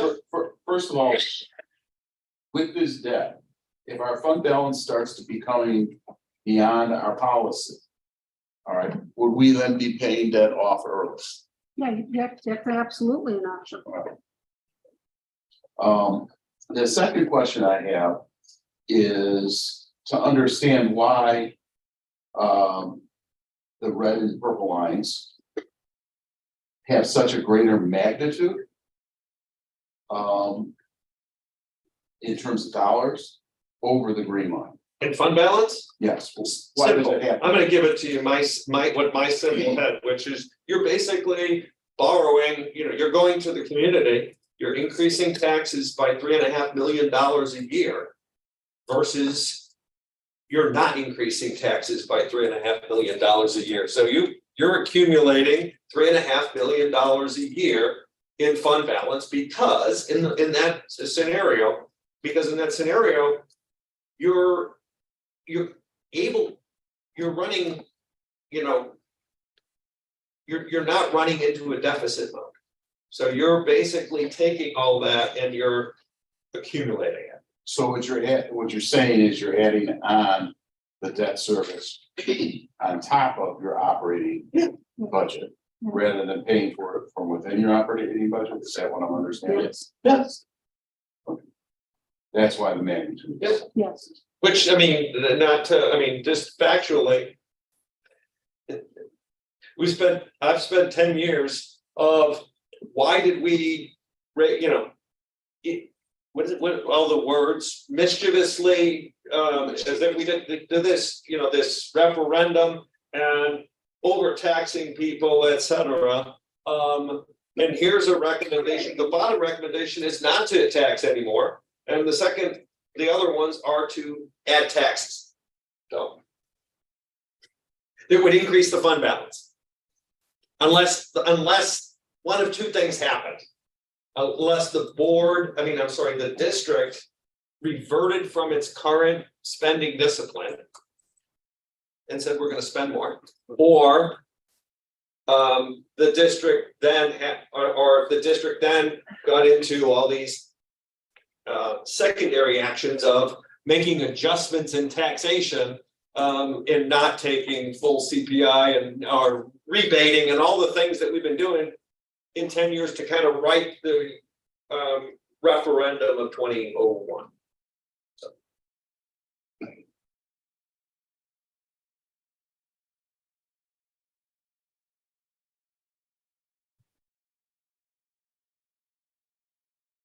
So, it's a very sensitive, meaning numerically, mathematically, this is just looking at a model, right? Based on all kinds of assumptions. We have history, we have fact of what we've really done.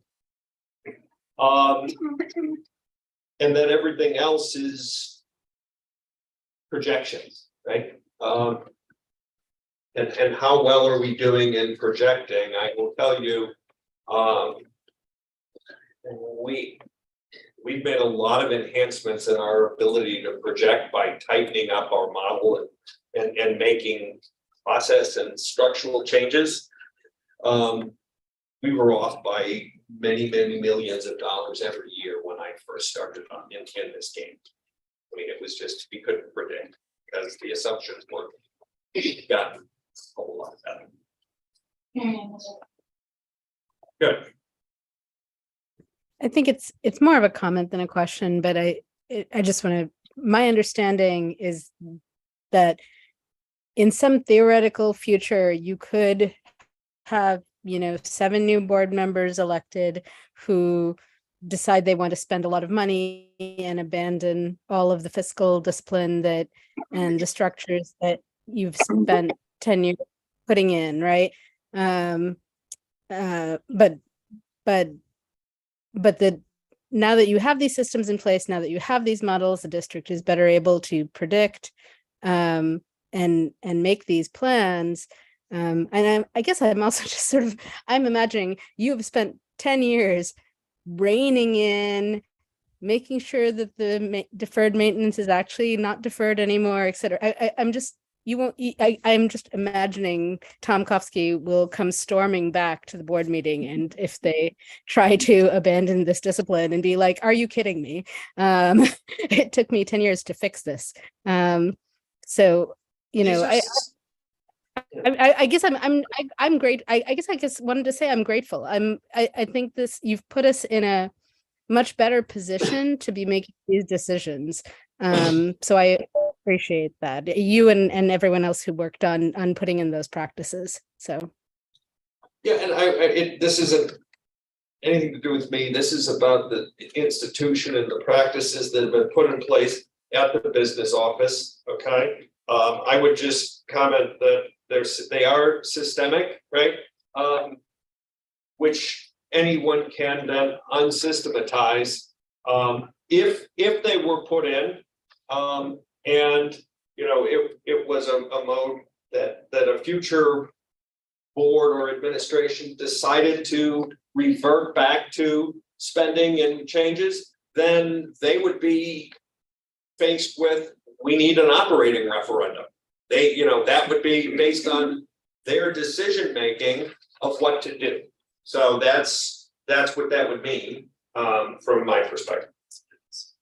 Talking about financial policy for the district, right? Yeah. Are there any, I mean, this is really not quite the point of this conversation now, but are there any policy changes that we should think about enacting or implementing to kind of ensure that we're spending at or near our levy?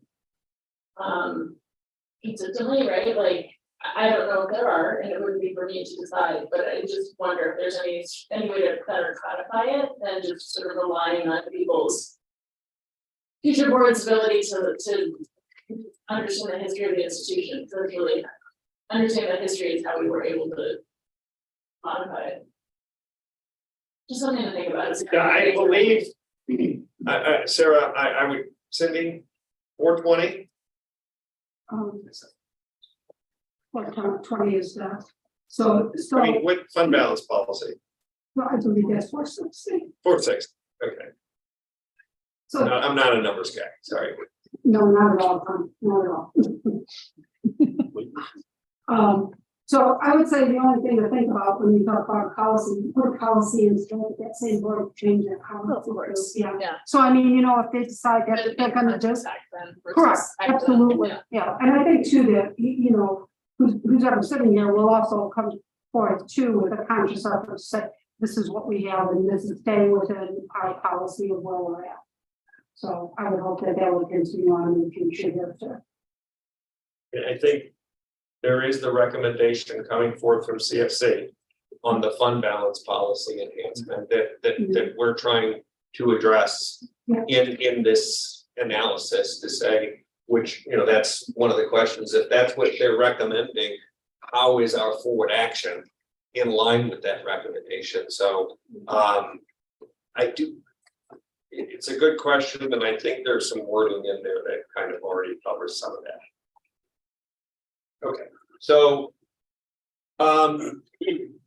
these were just a couple of the meaty questions that were asked that aren't a simple yes or no, right? In terms of what does it look like? There's a lot of assumption, right? We are looking at 45 years if we combine 28, 25 in the rear view mirror and 20 in the forward view. We're not looking at this thing about 1 year, and anything over that period of time, minor things make the numbers go for floating. Okay, over there.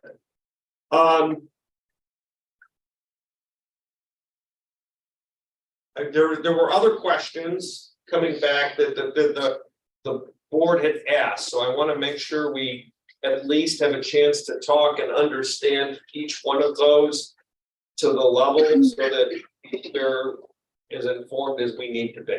Okay. One of them was, Fred, your question on the timing of things, and was it feasible to still have a referendum in April of 20? Just to begin. But to do the referendum. work. Okay? So, Dr. Johnson, do you want to just quickly provide the insight on that?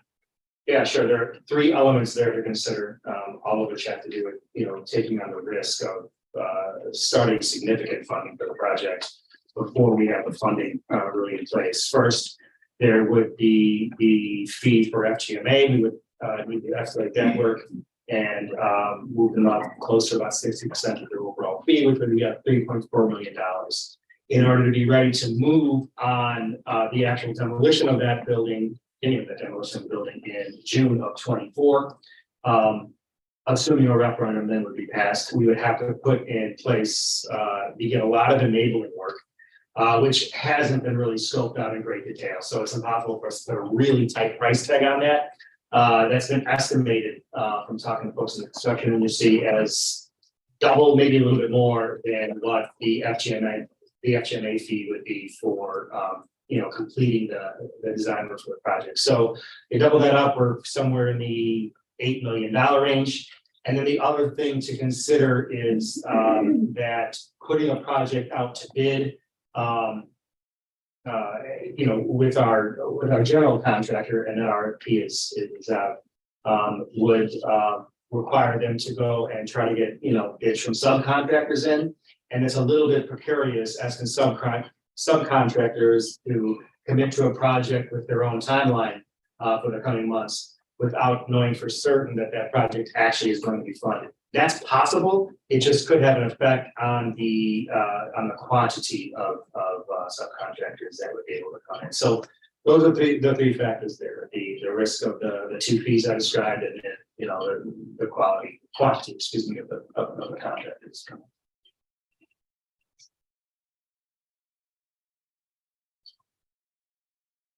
Sarah? I have a question Yes. about the foundation.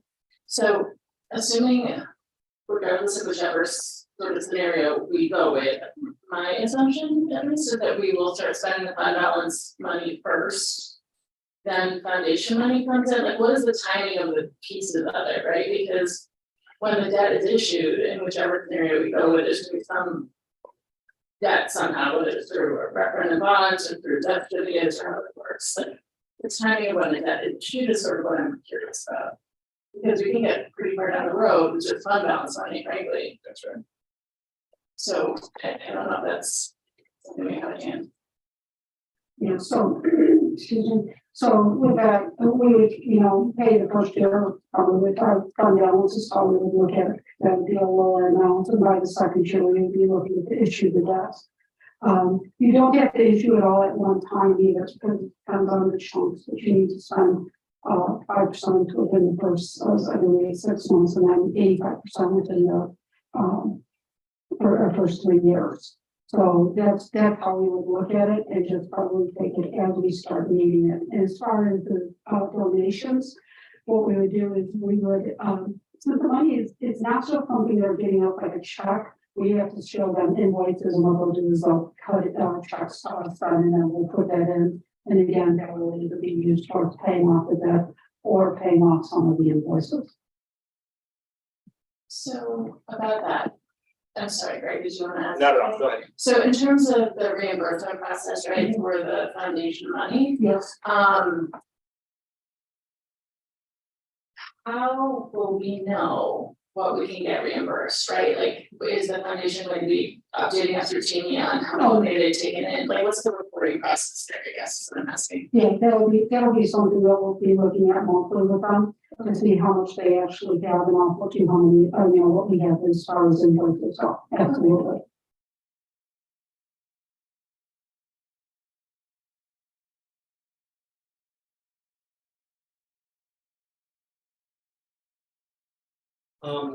I'm just making sure that you reflect on the questions from last time. Okay, because that was, there were a number of pieces asked, and we've talked about the, the financial impact on the district. So there's also the data that is there on timing, students, et cetera. So How long will it take to complete the construction? I guess the technical answer is it's not definitive until we have a general contractor in for the project and they can tell us what they can do with it. You know, their proposal to us will give us a lot more detail we currently don't have. Several months ago, we talked about it being about a 1.5-year project. What we're hearing right now is that, you know, it's potentially a 2-year project. And so that's also in the documents there. So I would say it's anywhere in that range. So I think it was at the last board meeting I mentioned that think about, you know, at its greatest length, you're talking about 3 summers, 2 school years to complete the project. Keep in mind that a element of the project that extends that timeline out is the fact that the retro work on the west pool can't be done until the main project 2 building that we're talking about would be completed, right? Because we need that west pool in the interim for the 2 years or however long that is, 1.5 while that's getting completed. So entire completion of the project, you have that 2-year frame with the possibility, if we can pull it off, of a 1.5-year timeline until opening. But again, that's all just conjecture at this point. We're not going to really know until we get a contractor in and says, this is what we can do. I have a question kind of deviates from this a little bit. We talked about this in the past, particularly with management of project 1. And with Ron Anderson being gone, and I'm just not sure, what's the management process for us at D200 to manage the contractor and our subs, so to speak, to manage this process, make sure we stay on track with the budget without excessive changes. So can you explain what that looks like and who will be taking out the? Yeah, absolutely. So in charge of operations beginning July 1st, really is going to be our new assistant superintendent for business services function. And operations will fall underneath him. Underneath him, directly in the building and working as a direct liaison to our construction is Jeff Bergman, our director of construction. And so he will be working to ensure, you know, that we are on task. And his main liaison will be the general contractors. The process that we're engaging in, you know, beginning in right now to explore who that general contractor is, will also one of the questions that we are looking at closely throughout that interview process is their ability to deliver a project like this on time and within or under budget. So, you know, it's a combination of the oversight from our assistant superintendent for business services, the liaison work with our director of construction, and then, you know, the general contractor that we bring into the project. So as far as boots on the ground, to understand the business office, part managing our scale. We have our own superintendent person, or what we call that role, that be on site, watching, managing, ensuring that resources are used directly material. Yes. Who was that person? That's the director of construction. That's Jeff Bergman. So Jeff will be on site checking 100% of the time. That's right. Okay. And do we have anything built in as far as performance for all of our contractors? So that would be the management team and as well as GC as far as performance. Is there anything built in if time delays are fully by them? We don't have a contract yet for those folks. Right. That's what you keep in mind. So there should be contingency built into it that they don't hit this time after X amount of dollars or X amount of time or chemical cost. There'd be some kind of question, whether that's the word payment, that's a penalty, whatever that is, because I'm just looking at probably what I don't know the full details. I was not part of the board, but I think we want to stay on track because basically the project management is managing time, cost, scope, people, right? So I guess I want to note that. So I guess when we sworn in July 1st, what does that look like?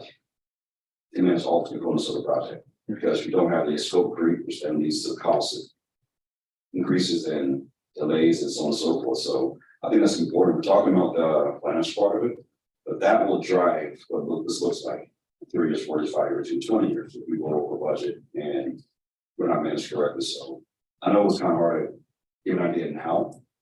But we're still thinking about it from now to ensure we don't have this over impact. So I do these projects for one of my clients, assist, and I do the IT portion of it. They built water building, several buildings where we've gone a year out.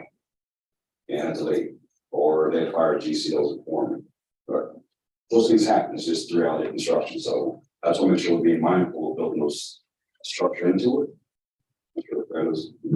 We talked about this, build into the structure, so if there's not the for future projects, or it is in the project, we have those built in already, and not trying to figure out on the fly, so as we're developing this, move forward, whether it's this year or next year, I think we gotta, I would like to see as a board member, what that plan looks like, and this change, the change management process, right? Yeah, that's crystal clear. That's something that I know Frederick has mentioned at several times over the past year, and something that we will have to take a very close look at when we get into that contract with the construction man. And that's independent of how the project is funded, of course. Right. I mean, that's needed regardless of whatever funding model we decide on. Exactly, but we look at projection, that's, you know, it's just, that's why I want to make sure we look at this project, it's not being one focus on one item. When everything affects everything within this project, right? So that affects it, how we fund it affects it, when we start affects it, and I think what we have to get back on track as a district, as a community, is look at how it affects it as a whole, right? Not just one piece of it. So that's the lens I'm looking at it through. Because I have to, this is how the best way to manage any project is make sure you look at the whole picture instead of just one component of it. Because this will drive the success or failure of this project. So I'm not deviated from the topic, but I think we gotta look at that as we're doing.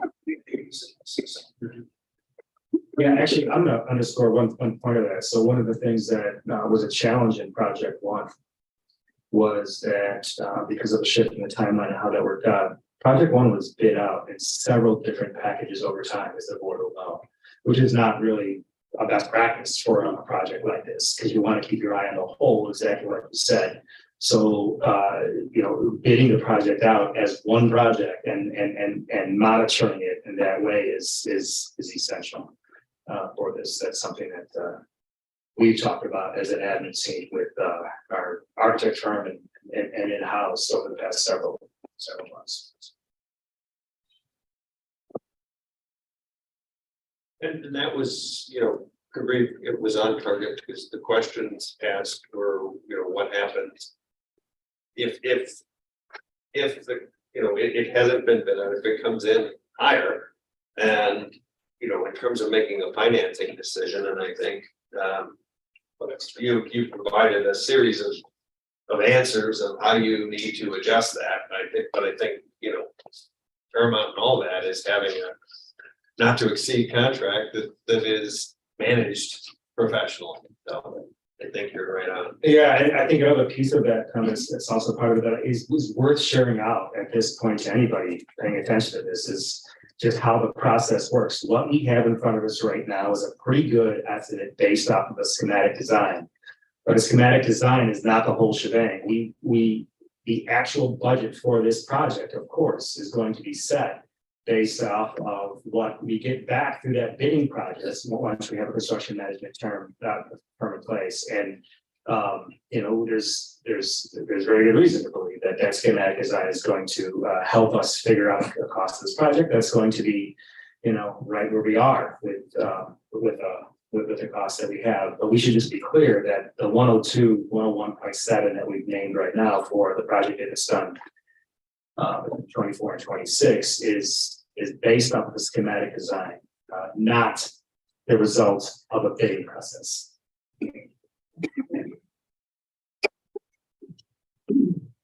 Has to do more of the foundation money.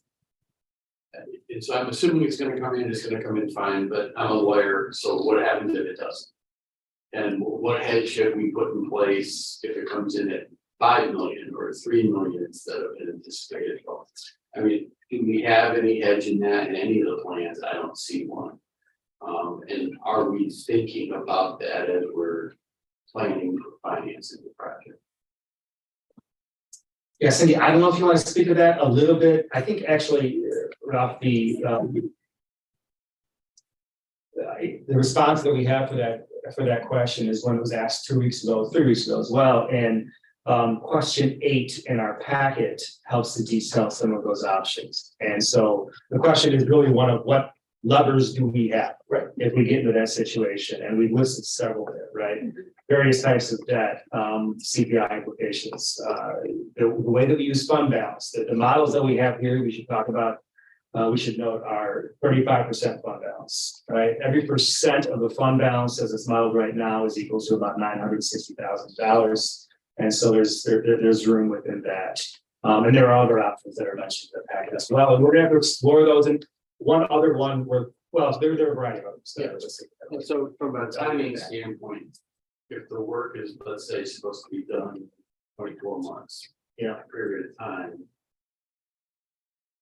how long can we wait on financing from the foundation to show up before we have to resort to doing all those other things? And then can we work it out with the foundation so that we're just reimbursing fund balance at some point? We're paying down fund balance to cover a cost we anticipated covering with foundation contributions. Now we're covering with something else. Would that be an okay thing in our agreement with the foundation?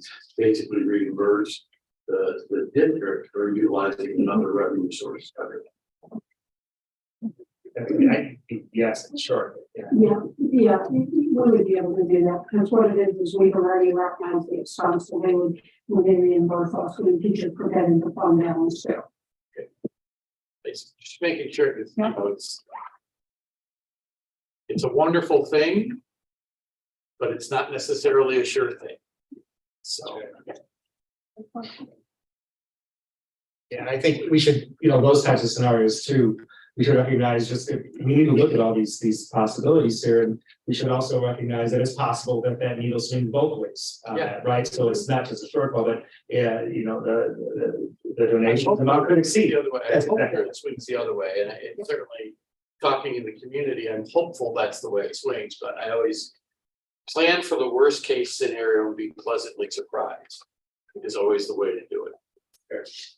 I have a question about that too. By when will we have a more firm or assured number? Like, when are the donations expected to be made real for that? Are they waiting for the funding? Like, what's the mechanism that triggers? Well, the first mechanism is to know exactly how the project is going to be funded clearly, right? It's hard to solicit donations for a project when we don't quite know if the funding is going to pan out and the project's going to be real. So the first step is that. And then once that has been reached, then that timeline can be mapped out. And a more complete answer, what happens after that point, I'll have to talk with those in the foundation and come back to you on where that is. But certainly that first step is the most significant.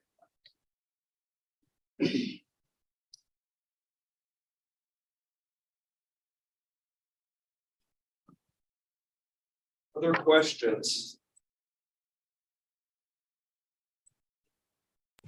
I don't have any additional questions. I just wanted to say thank you to everyone in this discussion tonight, as well as all the work that the committee, the financial committee has been doing to continue to answer questions, provide feedback, and thank you to Greg for getting the answers that we sought. I want to thank the administration for putting together all of those pieces of information that we all asked about. So thank you. I know we've heard a lot from the community, and I'm appreciative of the feedback that we're getting here, as well as all of the communication that has been coming our way. So thank you.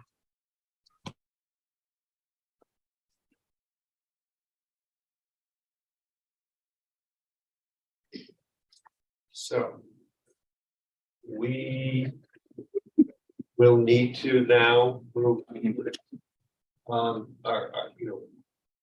our decision time will be at 2 weeks from today, with a motion on a recommendation on which funding mechanism to proceed with.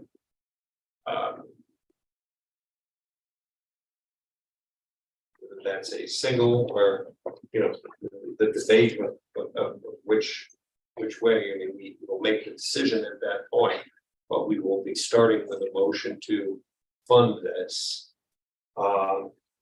Is there any other input on that before we end and move towards next session? So just to be clear, today's information is discussed as part, so the next meeting is discussed if we're funded, but not the how. No, It's not- next it's the how. the how. So we're gonna discuss the options then and then, or pick them tonight. We will be making a decision at the next meeting on which option we will be approving for funding. So are we gonna discuss that today, or we discuss it, or do it? That's what I'm asking is if we can. We need to discuss it now, or do you need to think on it more, discuss it, then do discussion next week, 2 weeks?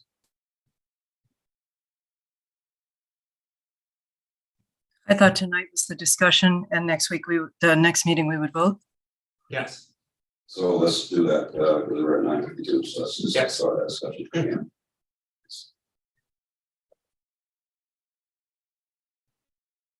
So what recommendation do we want to bring forth? Do you want us to go through each one of them? Yes. Discuss it? I think That make more sense we can talk about the three options. as we approach. And if there's a need for other options, but I mean, so. And get our numbers right. So option one is formerly known as 2. Right? We changed that. I know, I. So referendum option. Referendum. Instead of option, can we please? Yes. I mean, Yes, it's a problem. referendum, debt, or mix. How's that? There. Simplicity. Good, I'm easy for that. Yes, please Oh. simplify it because all Okay. those changes got very confusing. Yep. So referendum option. Pros, cons, and other input. I'm highly concerned about the time delay. If we were to go to referendum. So I'm looking at it from the whole picture, right? So I look at each scenario. Yep. Looking at, that levy increase. Honestly, not so much the 102, I'm not looking at that as much. I'm looking at, increasing that levy, looking at it, total cost of project millions with interest. Available debt for other projects, so on and so forth, right? So in my mind, I'm looking at things that make more sense would be those kind of levers, right? So scenario. Referendum. Thank you, Right? that's So that's 133, and the lowest is scenario, which is a mixed, which is 122.9. Yeah. Right. And we actually will pay down, debt service is 5. And we get our fund balance to 39%. Right, so I'm looking at it from, I understand discussion, we have to look at it from, if there was no discussion on this project at all, it never happened, we one thing, but I'm a planner by trade, right? That's what I'm in school for. With a bottom up approach with a group that actually met and discussed what was going to go back. That's separate in my mind from how we pay for it, because ultimately how we got here is one piece, but the second part is how we're going to pay for it, who's impacted by it, what's the least harmful, that's the right word or not, least harmful amount to the future taxpayer, the current taxpayers, what's the best way to fund it? And my mind is, it's not, we can't look at it as referendum, it's what makes the most financial sense. And that's what I'm approaching. So if I'm looking at that, I, frankly, based on that data, it would be the lowest costs would be, honestly, is scenario 3. Or sorry, the mix, right? Because that leaves, the percent debt available is still within 4% of each other. So to me, that's not a big, that big of a difference. The fund balance there needs to be, you get the debt service is 5, right? You could, and you actually paying it down, right, within 10 years. If I'm looking at this correct, is that correct? This is how their services, first 5 and 10, well, not, it's broken down 5, 5, and 10. Yeah. Right? So it doesn't stay flat for the same cost for the whole 20 years for taxpayers. That's right. So financially, the mix makes more sense to me, right? But how's it executed? I don't know. Will we go forward with what we have and then do referendum or revenue bonds for next year? We start doing this work and then do the other scenarios for the funding, or do we do it in year 2 when we're already underway? And then in the midst of the opinions and the community and what happened to the divisive issue, which is frustrating to me because we were talking about something clearly as a project and something else. We're divided. I moved to 12 years ago, and the pool was always the issue then, still is now. But we were a capital project, which is a entire project for PE, but it's something else. So I like personally scenario with the mix from a financial standpoint. But my question is to how it actually is executed.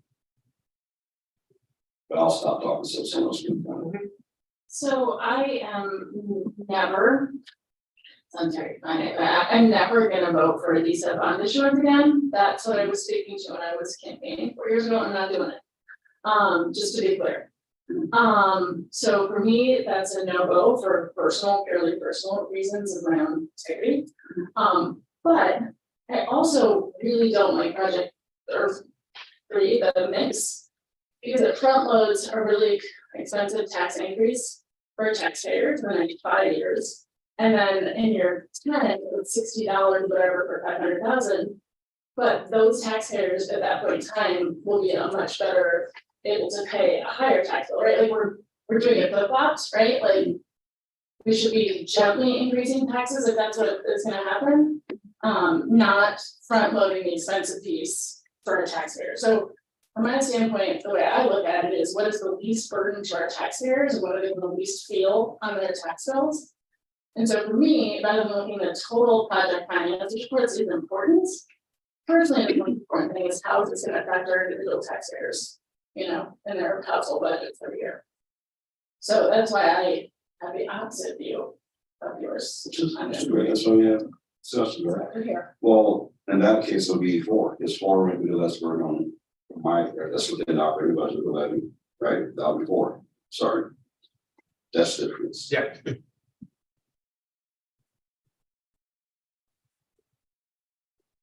But this is looking at it from a certificate standpoint, not anything else, right? So that's a problem here. Looking at the finance. Finance, something, yes. I have a question for Fred. Fred, you're on the management committee, right? You're the only. No, I was not on the committee. I was a liaison. Liaison for the board, same board. So, When did they come together initially? it was formulated after the 2016 referendum, so probably early 2017. Yeah, it was July. They came together for the first meeting in July of 17. I Okay. just remember because it was my third day in the district. And before I joined the board, the prior board had already approved the Imagine. 2018. Literally just before I got on board. Yeah. Right? Yep. No, I joined. So that's, how many years we've been talking about this project? From November of 2018 was when it was presented to us. It's 5 plus.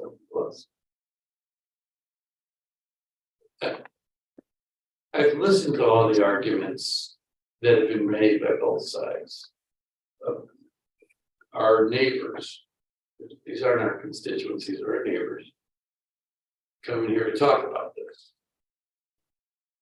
And while I don't necessarily appreciate how some of the arguments are couched, I think you could have disagreements without trying to cast the people who don't think your way as somehow villainous.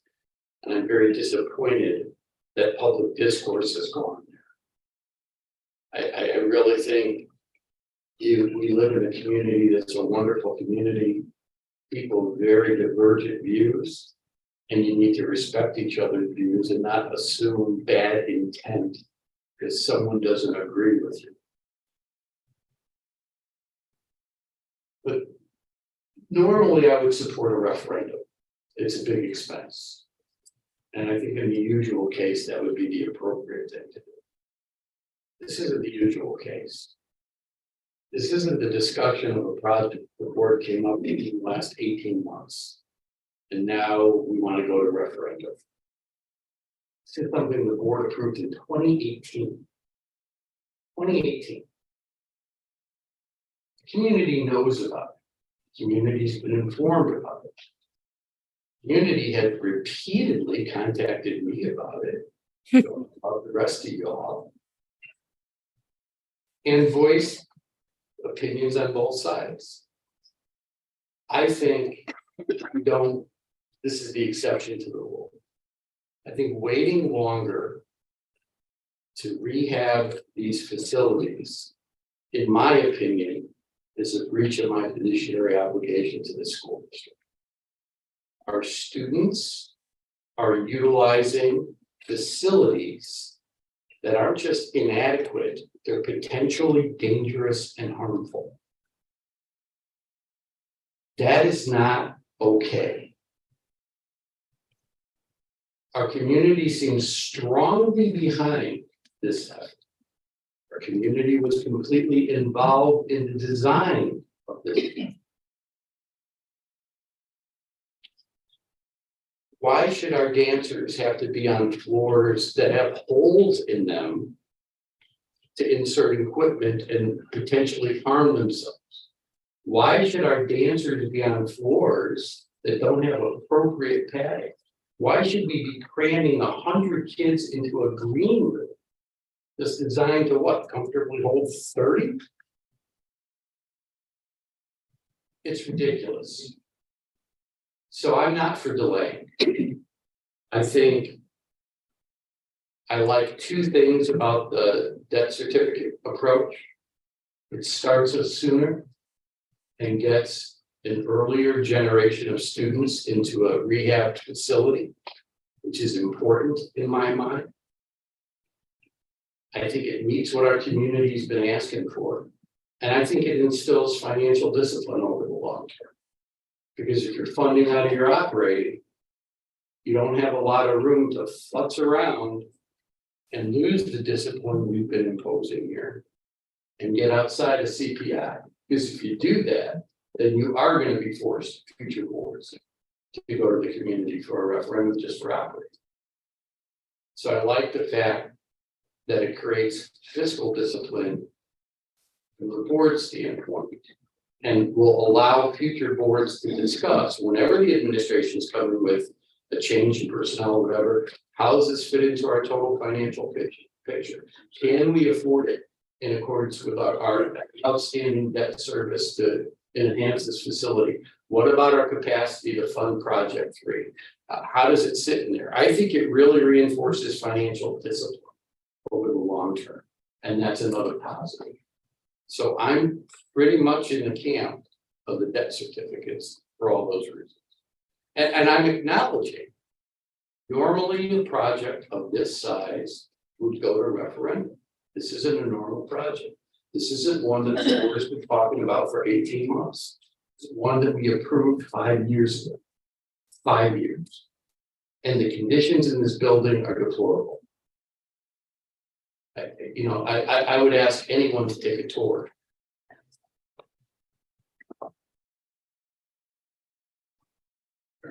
Marianne? Yeah.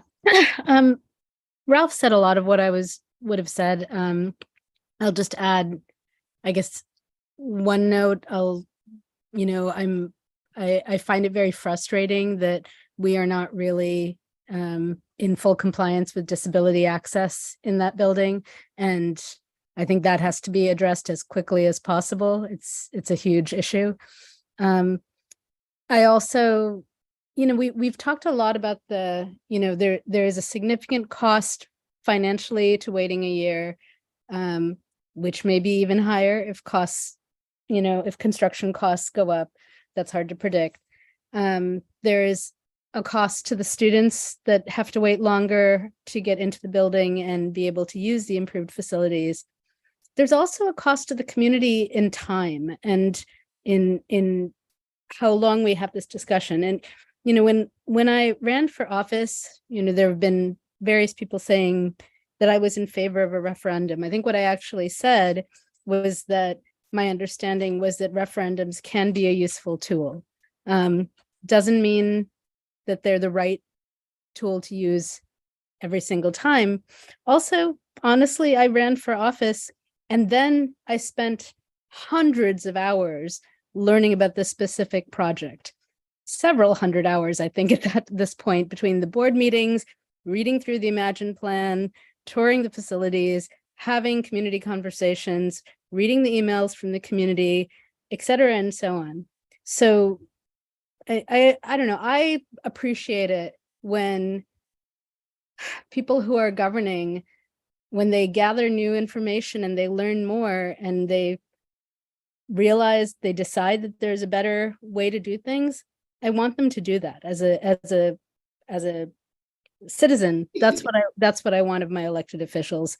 And I feel like the people who voted for me don't want to spend several hundred hours over the next year learning about all of the stuff that we've been learning about. They elected us, I'll speak only for myself. I feel like they elected me to do that work and then make the best decision I could. So with all that said, I just think the cost, I want us to start this project, and then I want to talk about, I want to go back to the mental health discussion. I want to go back to the safety discussion. I want, there's a whole host of issues that I would really love the community to get deeply engaged in. And I'd like us to be able to start having those broader conversations and not have so much of it be dominated by this particular one. So I'm pro debt certificates. That's my preferred choice at this point. I'll chime in, Lex, if that's okay. Because Ralph and Marianne pretty much summed up what I would have said. I too am pro debt certificates at this point, and I also feel like my original question was about the students and how long would it, how many students are going to impacted by a wait on this, and seeing that we have.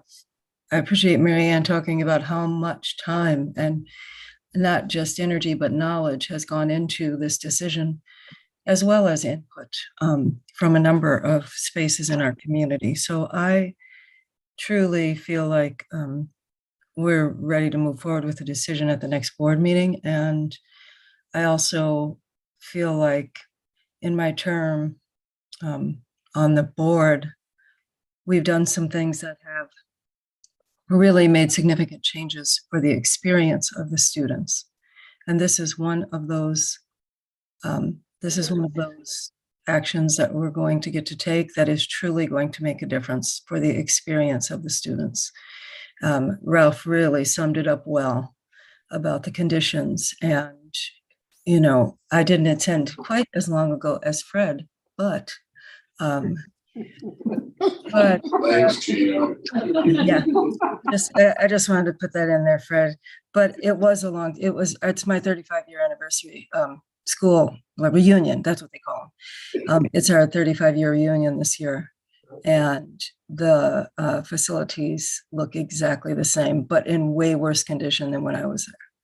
So our students deserve to have a space that truly allows them to maximize what one of the areas that we all know is critical to well-being, and that is health. That's their health.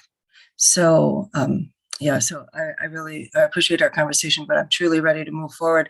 And also I appreciate the flexibility that we're creating for boards down the road and for the board members that are going to be remaining that will still be here, like Marianne and Fred and Tom, maybe Tom forever, I don't know. But I do think that, you know, what's already been set up by previous boards, what we're doing, and our forethought as a, what I've seen as forethought on our part is really set us up in a good way to make this decision and to do it in the best interest of our students and the community. So I'm very grateful. And I want to just add one last piece because I've gotten some personal phone calls and outreach about the ensuring of equity at the forefront of our decision here. And I can't think of anything at the time right now that is more pressing than ensuring that our students have what they need to be mentally and physically well,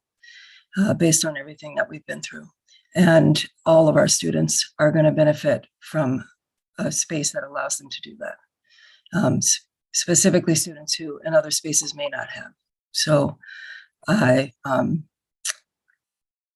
yeah, that's where I'm at. Thank you.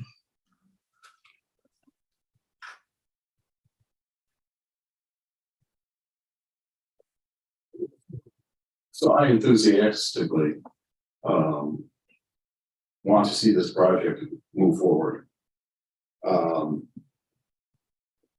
And I think everybody knows that the decision's been made to move forward with the project.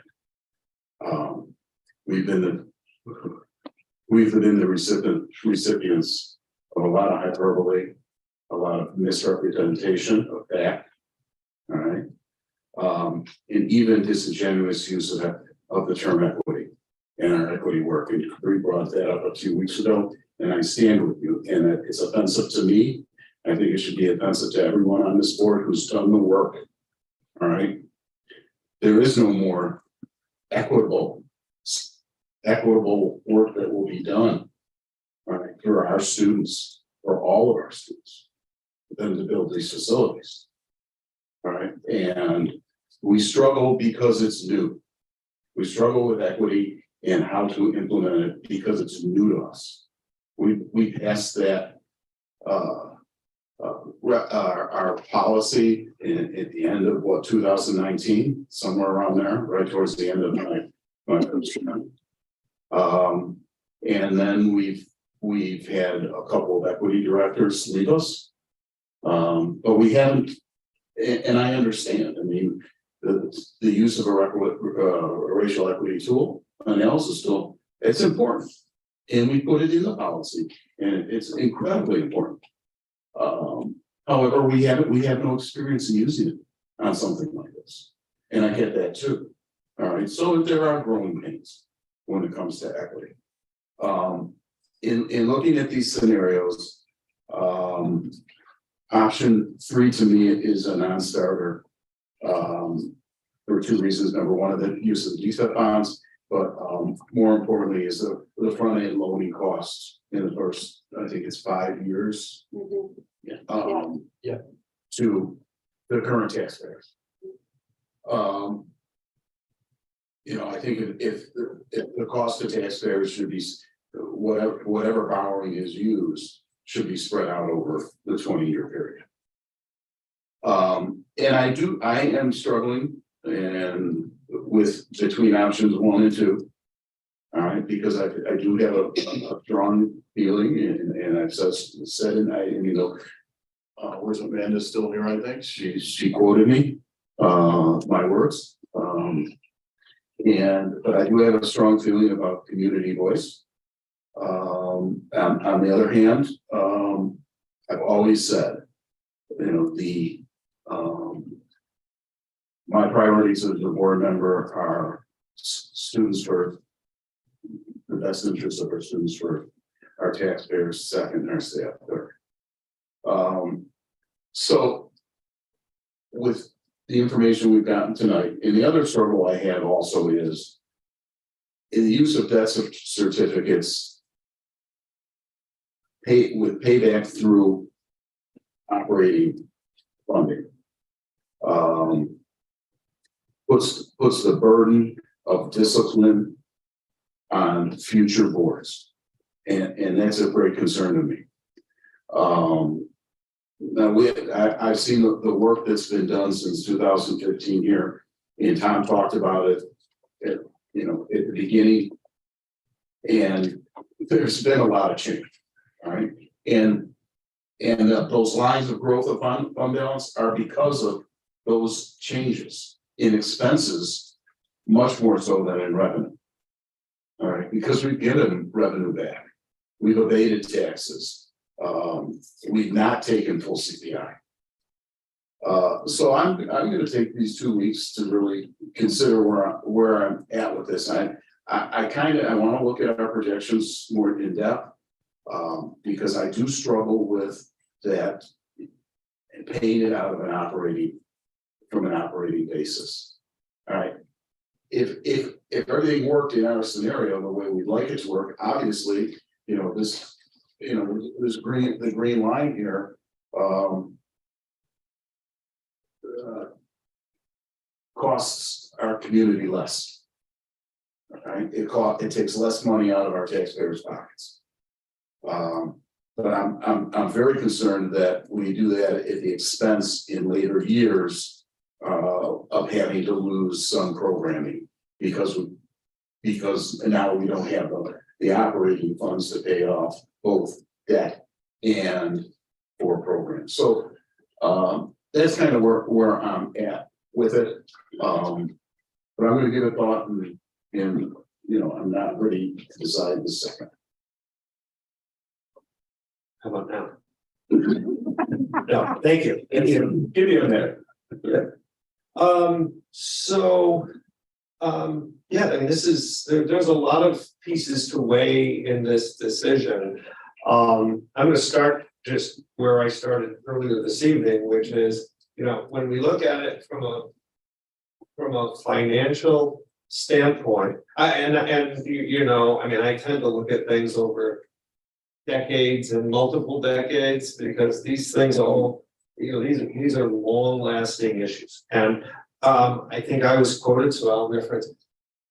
In 2021, I believe we would need at this point to be asking for the community for money, because the data of our structural changes had not yet yielded that we were at a point where we could potentially afford to do this one last piece of work before we needed to ask the community. So we made the things that we talked about earlier tonight, have changed the trajectory of what our funding is. And where I'm struggling is, according to that data, which again, there's a lot of error, we have the ability to fund this ourselves. And we need the community for our Imagine work. Okay, Imagine's a 5 phase multi-generational project. We need the community's support. The community has supported us greatly in funding the school, and we've been able to get project 1 done. We're able to put a track in place, and we can do this one as well before asking for resources. It's tight, okay? In terms of it will force discipline that that has been put in place. I see that as good and challenging, right? There's 2 sides to it. I've also spent the last decade dealing with a fund balance that was growing, and the cause of just so much concern. And so to ask for money that could then have our fund balance going back up is somewhat asking to be kicked in the head again. Everything is about what happened, and it's like deja vu all over again. It's a different referendum, it's a different thing, but it's still the question of what will the referendum leave, and do we need the money? And I tend to be frugal and say we can afford it. So I'm not at a decision point. I'm with Fred. I certainly have a leaning that says we can fund it ourselves, but I'm not. This isn't a decision time. This is just kind of getting my first thoughts out there. And I guess you said out of an operating fund. I guess the challenge I have with that is the reason the operating fund, we changed our trajectory of spending. And so do we have a referendum for a negotiation in a teacher contract that saves us, money? It's just all the question of what the role of the board is. So anyway, I think that's my 2 cents. So now we need to come forth with at least a motion and a discussion in 2 weeks. And I would say that just based on. Will there be an administrative recommendation as well? Yes. Okay. Yes. I mean, I think there was a leaning towards a debt certificate recommendation. I mean, we can put that recommendation forward and then amend it, or we could put another I think I would probably let the administration, speak to it from a recommendation standpoint.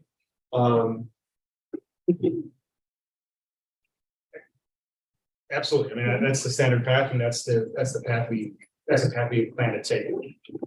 So yeah.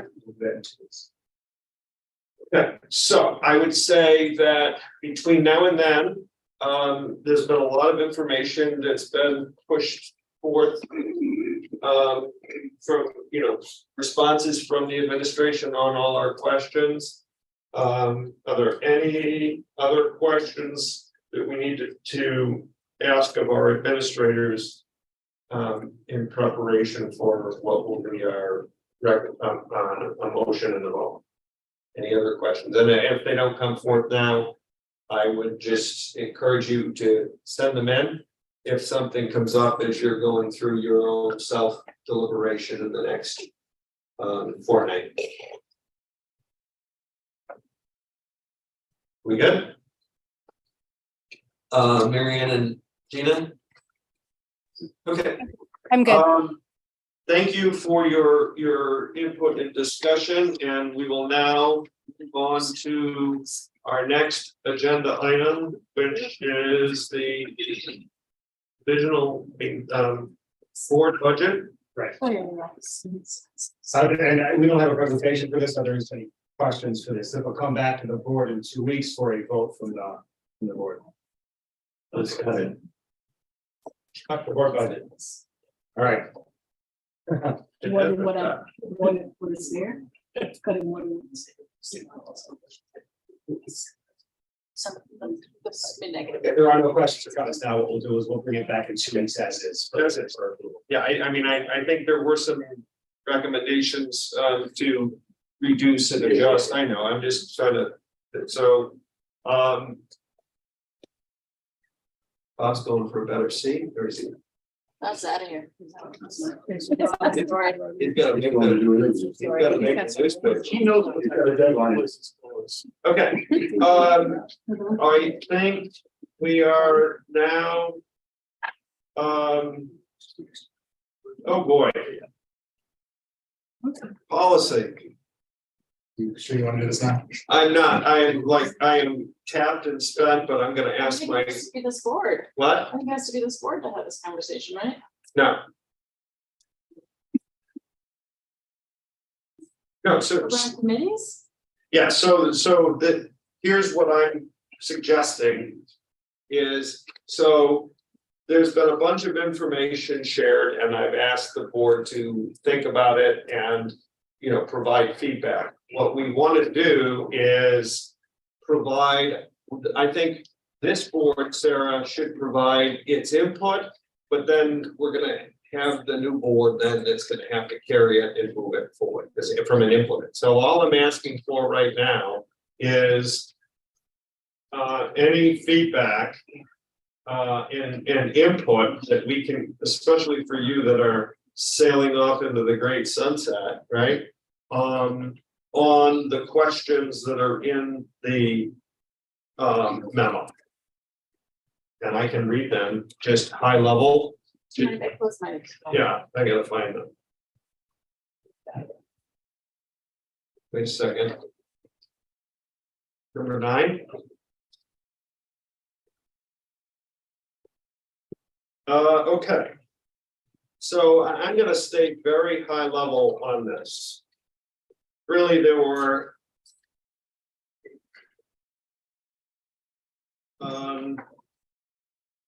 four questions to pontificate on and provide input to future board.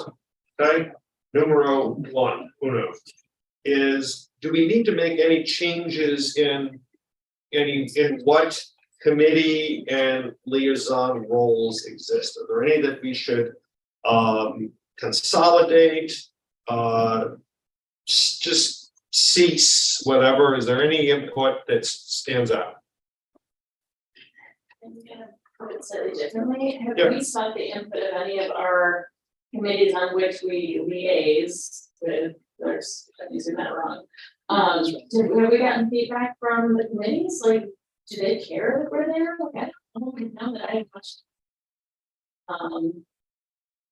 You know, because there's almost always an administrator also present, so we're sort of giving tandem updates on district comings and goings. So and just.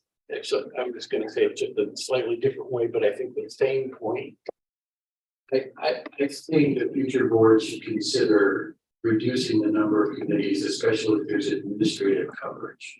Just getting the report from the administration, because volunteer time is limited. And we really want your board to liaise where they have a specific role to play. So I think. Yeah, the piece that I would add back in is I also think it's important because our parent groups are giving up their time and energy in a volunteer capacity as well. To make sure that we're at least engaging with them in this conversation so that we don't have clubs that feel as though the board somehow is, you know, not interested or abandoned or whatever. Like anybody's in conversation with. Sure. But I think this club. It's an as needed basis. I mean, I've been a liaison to a number of these things. And I can honestly tell you, I had no role to play in a couple of them at all. And they were parent organizations. And maybe once every 6 meetings, they would have a question. So I think the appropriate thing to do is, as the new board takes their table, pare down the committees. If there's administrative representation, the administrative representation varies. And then if there's a role or a need for a board member to attend any of those meetings, and it would be helpful for the group or they want it, the administration can communicate that, the board can then find someone who could do it. But having it as a regular attendance thing, I just didn't see the value. I'm just saying my experience, I did not see the value. I'm gonna argue a little bit the other way. I'm sorry, I don't mean to have this be like routing position here, but I do think that there is some value in having that additional experience with our community, with the school community.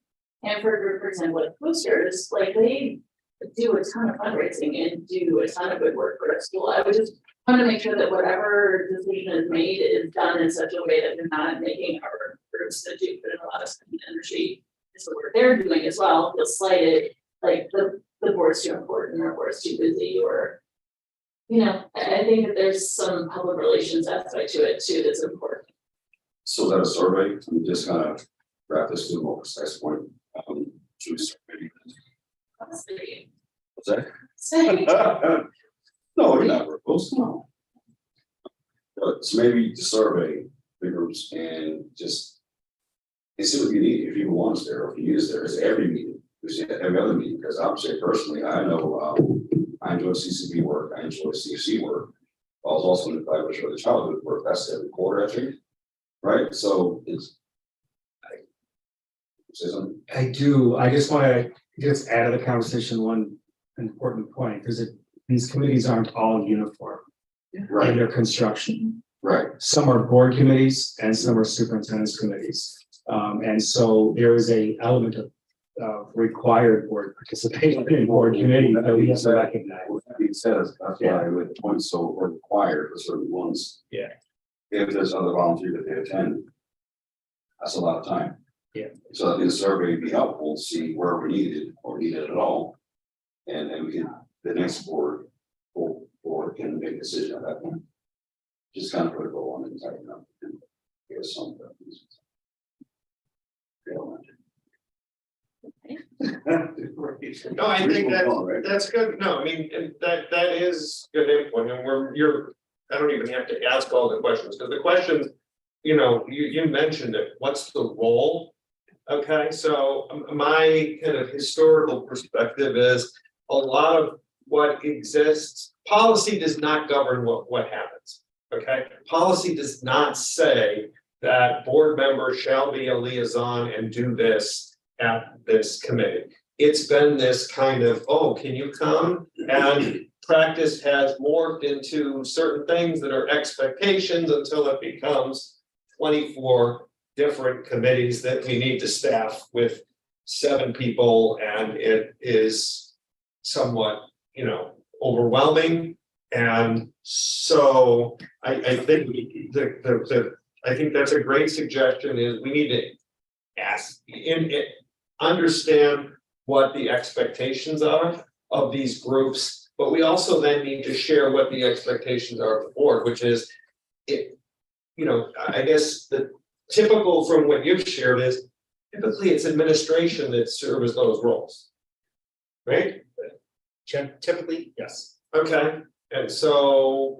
And I want to say some committees are better than others at making it explicit when they want the board participation. Like Sarah, you were speaking about before, you referenced Boosters Club. There has been times when they reached out and said, hey, we need a board member here for this meeting, and so we've been aggressive in that way. But that's needed for that group in some ways that perhaps isn't for others, because of CFC or community council or other board committees. They're always there, so it's not a question. So I think there probably is a question. I don't want to belabor my own point, but I think there's probably a discussion to be had about which committees do we want to maintain as board committees moving forward. And just if that's a simple keep them as they are, and it has a level of flexibility for the others, I think that's great, but we need to, we just need to recognize that distinction. And I'll not talk about this anymore.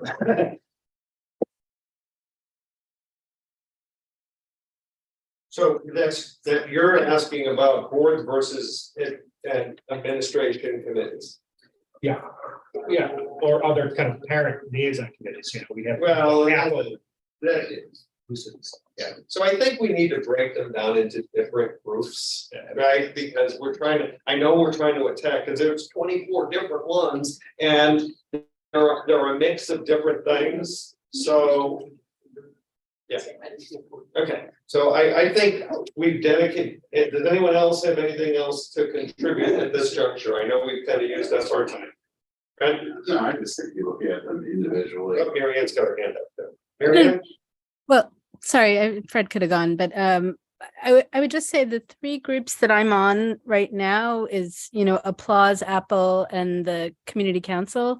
And I've personally found Community Council useful to me as a board member, just because it gives me sort of a viewpoint of a bunch of very engaged people with the school, right? So parents in the school.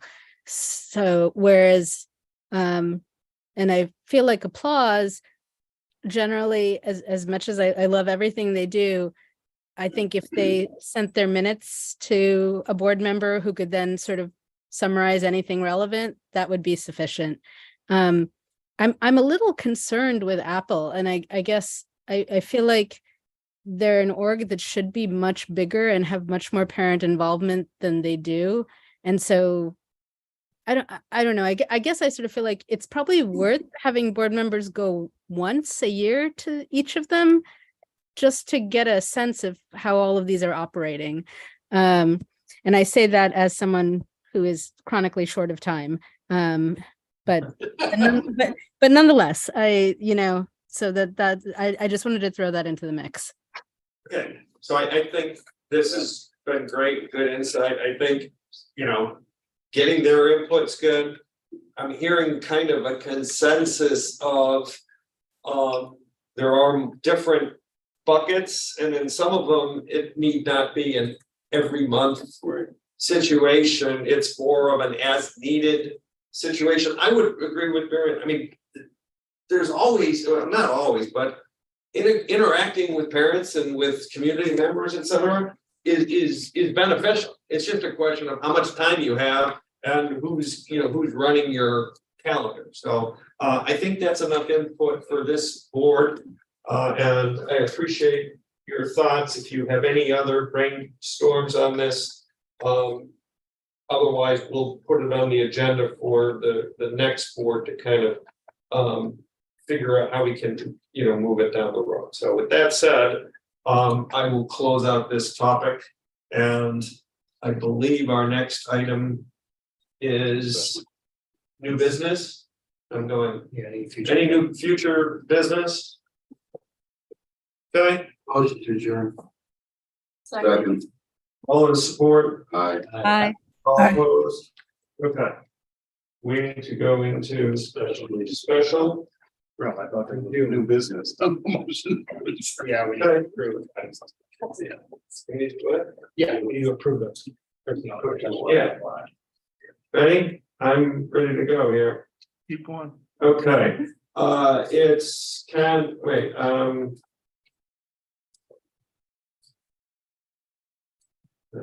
ready to move something. What's happening, John? I'm starting a special board meeting, and I'm gonna just wing it. That's it. You can do that. I get faith in yourself. I get faith. I call to order the special board meeting on Thursday, the 13th of April, year 2023 at 10:37 PM, and ask for a roll call. Mr. Martiri, I'm here. Ms. Harris, Present. Ms. Spivey, I'm still here. Dr. Morrow. Here. Arkin, Here. Henry, Also still here. Hofsky. Here. I move to approve the personnel report as presented. Second. Henry, Yes. Arkin. Yes. Martiri, Yep. Harris, Yes. Spivey. Yes. Maharaj, Yes. Hofsky. Yes. Motion to adjourn. Second. All in support? Aye. Aye. All opposed? All right. That was good.